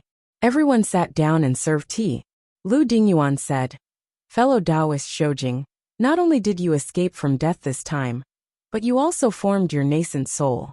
You must have a lot of stories, right? Can you tell us? Qin Shi smiled. I was just lucky. 10 years ago, when the restrictions on Demonic Mountain collapsed, my junior martial sister and I happened to not be affected, but we were trapped inside and couldn't get out. During these 10 years, Demonic Mountain was extremely unstable, so we had to find a safe place to do closed-door meditation. Fortunately, I obtained some treasures inside and successfully formed my nascent soul, which allowed me to escape. Really? When the restrictions on Demonic Mountain collapsed, only a few people escaped. Fellow Daoist Shoujing was really lucky. Lu Dingyuan obviously didn't believe him, and Qin Shi also didn't intend to make him believe him. This kind of thing was tacit. Therefore, he just smiled and asked, Senior Marshal Brother Lu, we've been trapped in Demonic Mountain all these years. May I know the situation in Kunwa now? How many people escaped? Is my master Lord Daoist Jinghe doing well? Fellow Daoist Shoujing, rest assured. Lu Dingyuan answered with a smile. Fellow Daoist Jinghe was really lucky. He escaped with fellow Daoist Huayan from your group, and he only suffered minor injuries. On the other hand, I heard fellow Daoist Huayan was seriously injured. I don't know how he's been these years. Oh, thank you for telling me, Senior Marshal Brother Lu. Upon hearing this news, both Qin Shi and Mo Tiange breathed sighs of relief. At least they were still alive.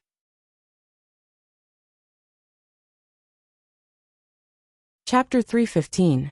They only stayed in Tiandao sect for one day. On the second day, Imotienga and Qin Shi went back to Xianqing school. What they found interesting was that Xianqing school sent 2 disciples to Tiandao sect's Immortals Assembly to fan the flames, trying to persuade some cultivators with good aptitudes to go to Xianqing school. Coincidentally, when they talked about which of Tiandao sect or Xianqing school would have a nascent soul cultivator, they broke the restriction on Demonic Mountain and triggered the nascent soul celestial phenomenon, making the 2 disciples think that Tiandao sect just happened to have a nascent soul cultivator and fell short of success. Soon the truth spread like wildfire. After learning that it was Xianqing school cultivators who triggered the nascent soul celestial phenomenon, a group of cultivators withdrew from Tiandao sect's Immortals Assembly and wanted to go to Xianqing school to try their luck. The 2 disciples were overjoyed and soon contacted them. Since they were Xianqing school disciples and had a heavy responsibility, they didn't refuse and took the 2 foundation building disciples with them. If they flew back to Xianqing school on their own, it would probably take them several months. The appearance of the nascent soul celestial phenomenon saved them a lot of time and effort, and they directly completed their task. The 2 disciples were extremely grateful to Qin Shi, and they were also very curious about Imotienga. Qin Shi had a cold personality and was now a nascent soul cultivator, so the 2 disciples didn't dare to ask too many questions. Seeing that Imotienga was quite kind, they surrounded her and asked all sorts of questions, calling her martial uncle very affectionately.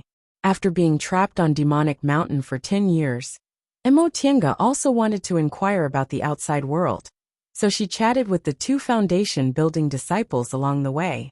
Martial Uncle Qingwei, I heard you formed your gold core before you were 100 years old. You're really amazing. We've heard about you before, but we never had the chance to meet you. Now that we can meet you, we're really lucky. The foundation building disciple named Li Yang's mouth seemed to be smeared with honey, and he could flatter her easily. Of course, Imotienga didn't take his words seriously.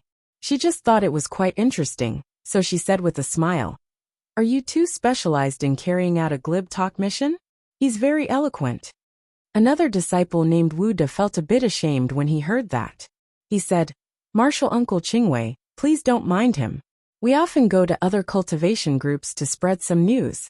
This brat is used to it, so compliments come out of his mouth easily. He didn't mean to offend you. As he said that, he glared at Li Yang. Martial Uncle is one of us, so don't talk like that. Li Yang rubbed his head and revealed an embarrassed smile. Martial Uncle Qingwei, although disciples' words are compliments, they're all true. You and Martial Uncle Shou Jing, oh no, Martial Ancestor Shou Jing, are legends in the sect. We've been looking forward to meeting you for a long time, but unfortunately, you 2 are elusive. It's difficult to meet you even if we wanted to. That was the truth. There was no need to mention Qin Shi. He rarely appeared in front of people. Even among the disciples who had been in the school for several decades, very few people had seen him. Imotienga also rarely went out.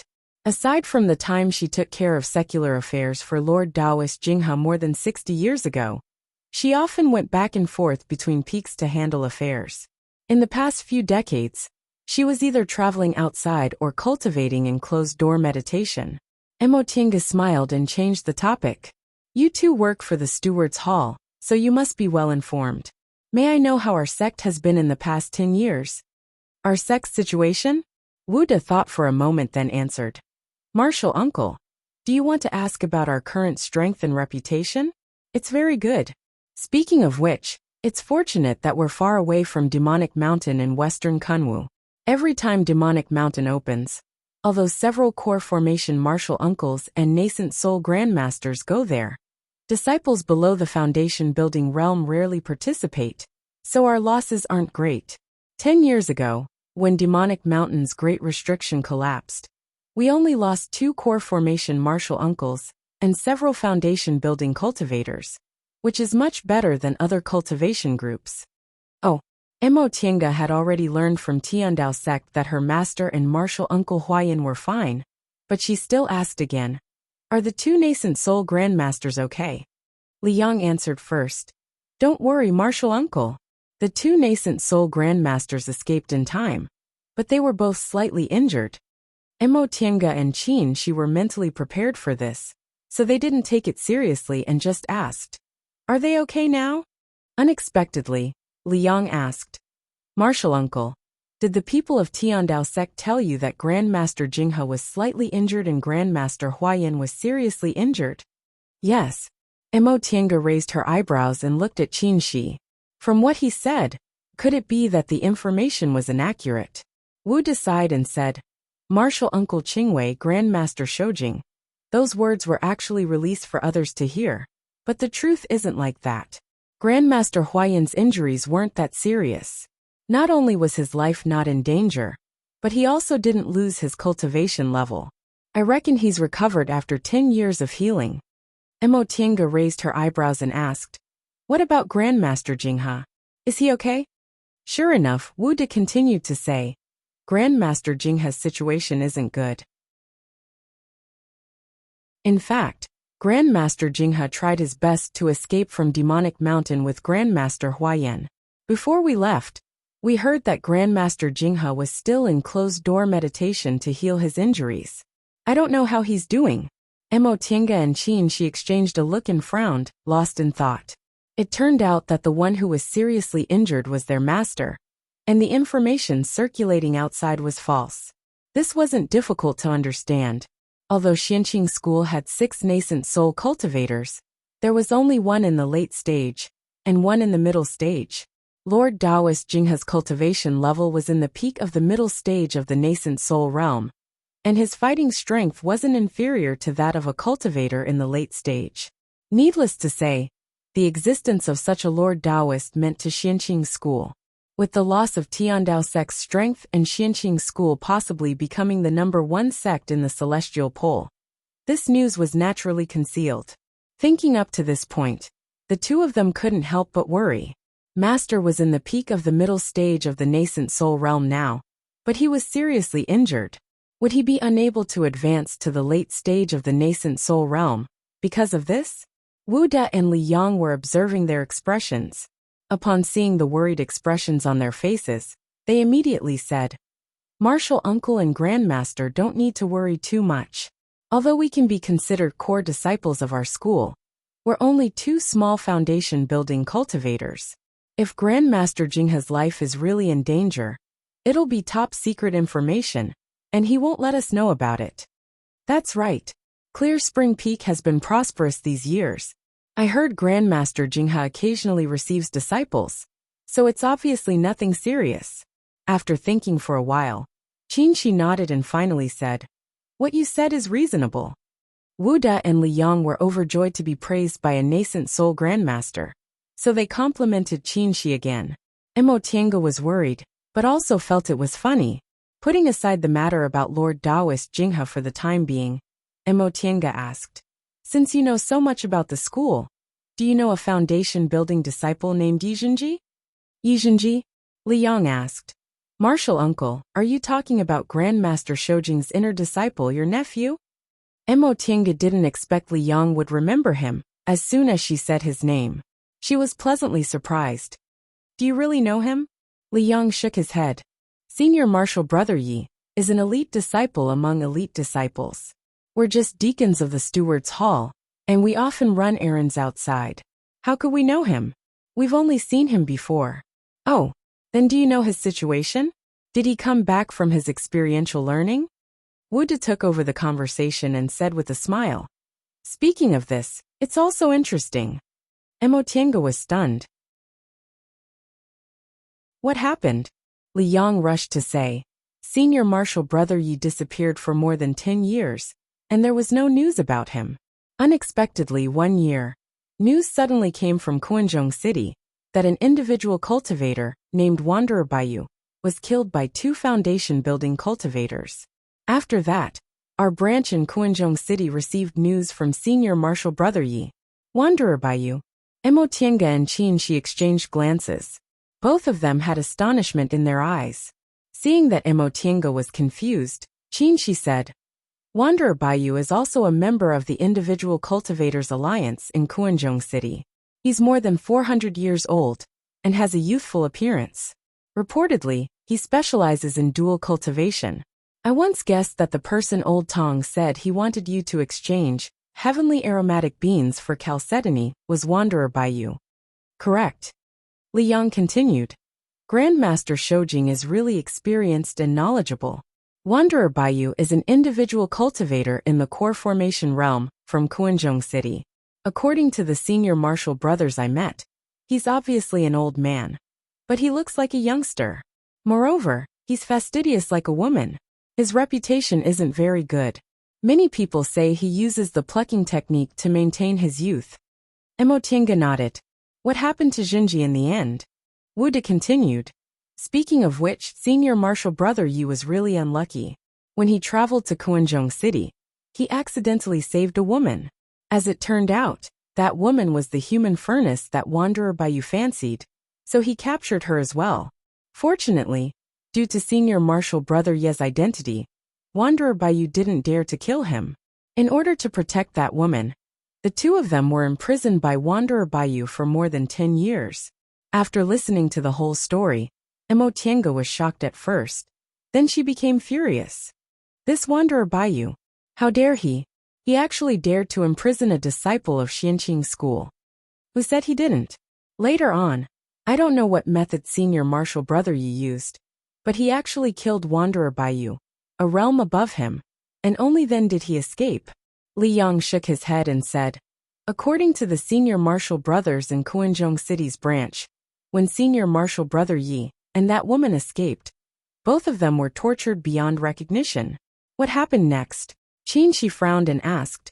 Wanderer Baiyu imprisoned a disciple of Xianqing school. Did the school deal with him? Of course.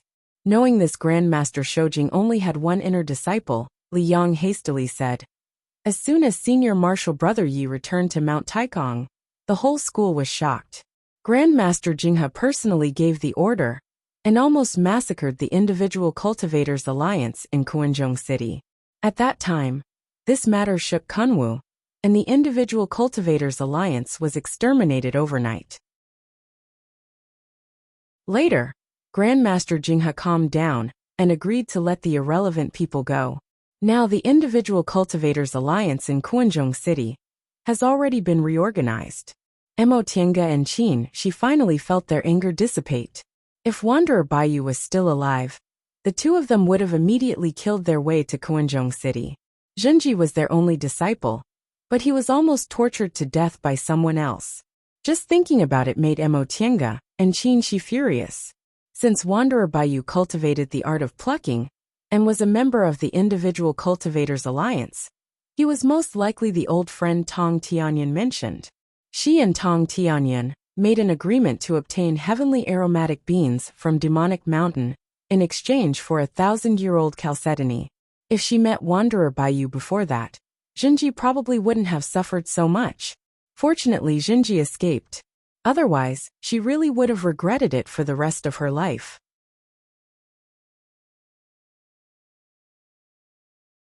Chapter 316.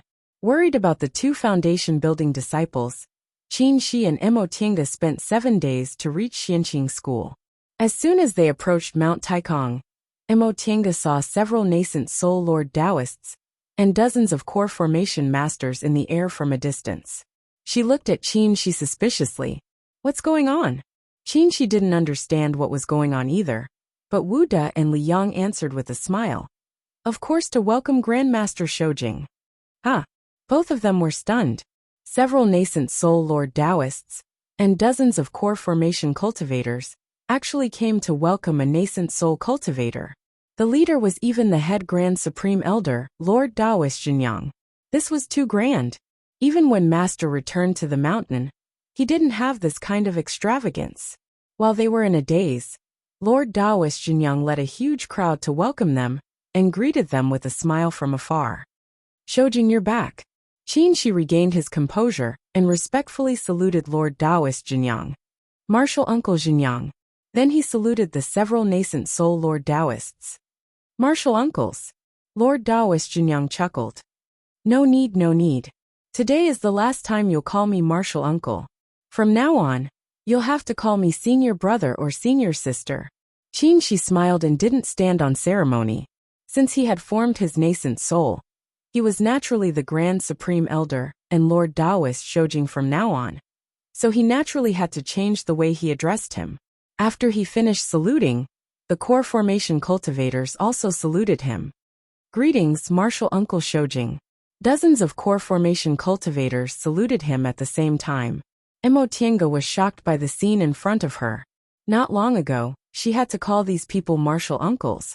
But in the blink of an eye, they had to call Qin martial uncle. Although they didn't have to call her martial uncle, she and Qin were husband and wife, so they still regarded her as an elder. Of course, the fact that she and Qin had become dual cultivation partners wouldn't be made public until she reported it to Master. Qin was calm. He still smiled and said to these people, "No need to be so polite." Then he turned to Lord Taoist Jinyang. "Martial Uncle Jinyang, I haven't heard from you for 10 years, so I've made you worry about me. I'm really ashamed." Lord Taoist Jinyang said with a smile. "What shame? For the past 10 years, you were trapped in a dangerous place like Demonic Mountain. Not only did you manage to escape in the end, but you also formed your nascent soul and greatly raised the prestige of Enchanting School. Welcoming you today is what we ought to do." Qin was speechless. He'd always been low-key and wasn't good at interacting with people. Lord Taoist Jinyang being so cautious about this matter made him feel uneasy, even though he thought highly of him. Lord Taoist Miaoi noticed his uneasiness, so she immediately said to Lord Taoist Jinyang with a smile, "Senior Martial Brother Jinyang, Shoujing just came back, so I'm afraid he's tired. Why don't you let him rest first? We can talk about this later." "All right." Lord Taoist Jinyang patted his head and said with a smile, "Shoujing, you two can go back to Clear Spring Peak to rest and see your master.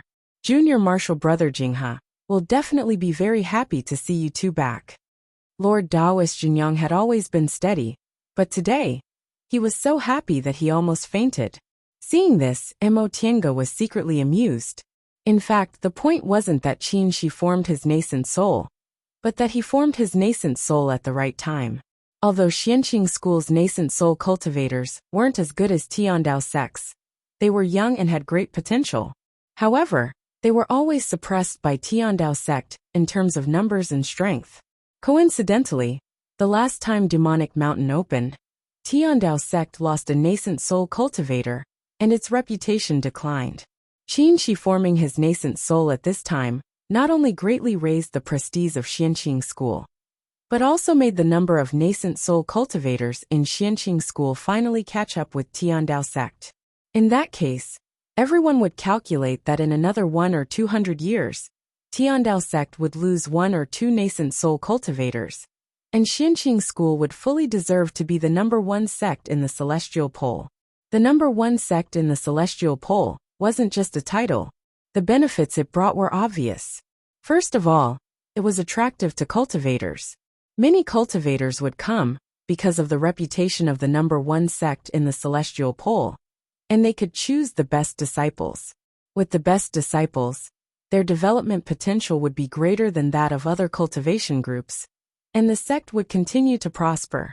As the head Grand Supreme Elder of Enchanting School, Lord Taoist Jinyang had lived for more than 1,000 years and struggled for the sect's affairs for several hundred years. Now that he was in charge and Enchanting School had a chance to become the number 1 sect in the Celestial Pole, how could he not be happy? Then he gave them a few words of encouragement. Even Wu De and Li Yang, who followed them back, also benefited from the head Grand Supreme Elder's praise. They were so excited that they almost fainted. The two of them felt helpless. After a long time, they finally escaped and returned to Clear Spring Peak. As soon as they arrived at Clear Spring Peak, several senior martial brothers and sisters welcomed them with their disciples. They spent some time chatting about some things before they were finally allowed to go to Shangqing Palace. Greetings to Grandmaster Shoujing, Martial Uncle Qingwei. Once they entered Shangqing Palace, a maid immediately came to greet them. Emotienga swept her gaze around. Lord Taoist Jinghe wasn't in the hall. "Where's your grandmaster?" Qin asked. Mame bowed and answered on behalf of the maids. grandmasters in the closed-door meditation room. Lord Taoist Jingha's cultivation level was extremely high, so he wasn't afraid of being disturbed when he cultivated, so he always sat in the hall and cultivated. But now, he was in closed-door meditation room, because he was seriously injured. Qinshi nodded. I see. You can go now. Yes. The maids respectfully saluted him again, then went to do their own things. Qinshi looked back at Emotienga. It seems Master's injuries are really serious. He's actually in the closed-door meditation room. Emotienga nodded silently. Ever since she entered the sect, she had never seen Lord Taoist Jingha enter the closed-door meditation room. Even if he said he wanted to cultivate, he only laid a restriction in the hall. She had only heard of that closed-door meditation room, but she had never been there. Let's go and take a look first. I hope Master's fine. Qinshi sighed softly and led Emotienga out of the hall. After several turns, they finally stopped in front of an inconspicuous stone room. Upon seeing this stone room, Emotienga felt this was a real cultivation place for middle-stage nascent soul cultivators. There weren't any unnecessary decorations, and there were only many restrictions. Unfortunately, Lord Taoist Jingha had very few opportunities to use it. Stopping in front of the stone room, Qinshi sighed again and said, The last time Master entered the closed-door meditation room was when I just entered the sect. At that time, Master hadn't reached the peak of the middle stage of the nascent soul realm, so he often entered closed-door meditation room. Later, when he reached the peak of the middle stage of the nascent soul realm, he didn't have any fated chances, so he cultivated less and tried to break through his mental state. I didn't expect this would happen the next time he used the closed-door meditation room. He put his palms together, quickly made a set of hand seals, and hit the door of the stone room. The stone room moved slightly. After a while, a voice came from inside. Is it Xia? The voice sounded a little old. Emotienga and Qinshi looked at each other and saw shock in each other's eyes. Qinshi answered, Yes, Master. Tienga and I are back. After a while, the door to the stone room slowly opened with a loud bang. As the stone door moved, they saw Lord Taoist Jingha sitting on the stone bed inside the stone room.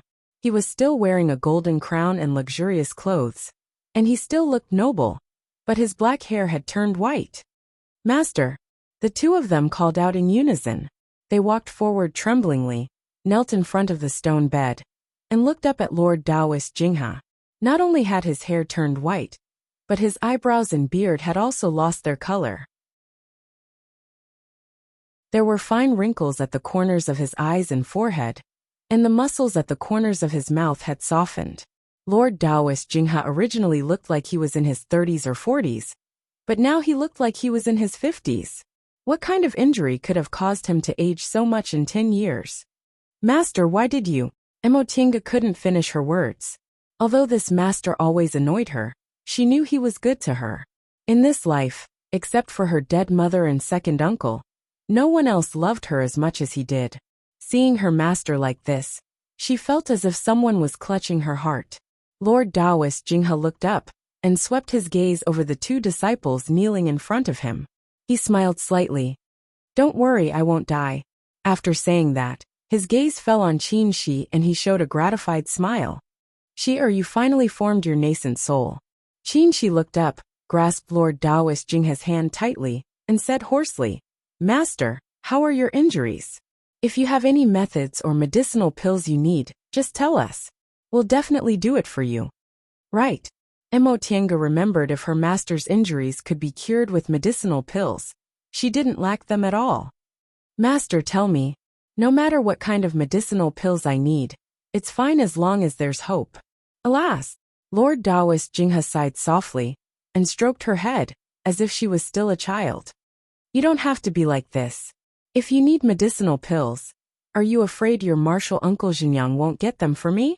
Although Master is seriously injured, he's fine for the time being. We'll talk about this later. By the way, what do you want to tell Master? Upon hearing this, Qinshi's eyes reddened. He took Emotienga's hand and said cautiously, Master, Tienga and I were trapped on Demonic Mountain for the past 10 years.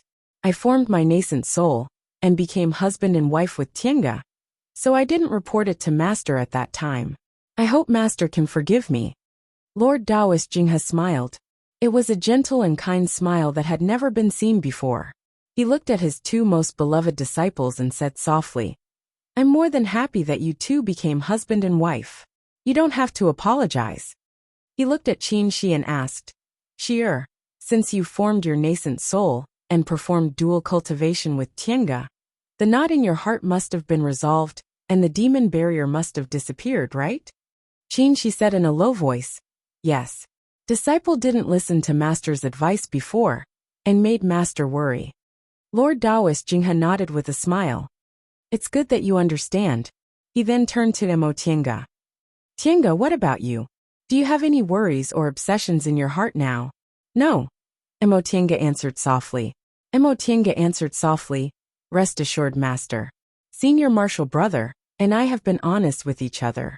Those misunderstandings and obsessions no longer exist. That's good. Lord Taoist Jinghe paused for a while and said, You disappeared for 10 years, but Master always believed you'd come back. Today, you finally didn't let me down. Both Tiange and Qin Shi felt their hearts tremble. Lord Taoist Jinghe sighed again. You too. Forget it. It's good that you're back. Since you've become husband and wife, you should cultivate well. Master will continue his closed-door meditation. If you have nothing to do, you don't have to disturb me. Master still wants to recover from his injuries and advance to the late stage of the nascent soul realm. You're tuning in to the Dreamy Chapters YouTube channel. We're so grateful for your support, and don't forget to subscribe to join us on this incredible journey through captivating stories. Your generosity through donations truly makes a world of difference, as it's the primary source of revenue that allows me to expand and enhance this channel for you. Thank you from the bottom of my heart for being a part of this adventure.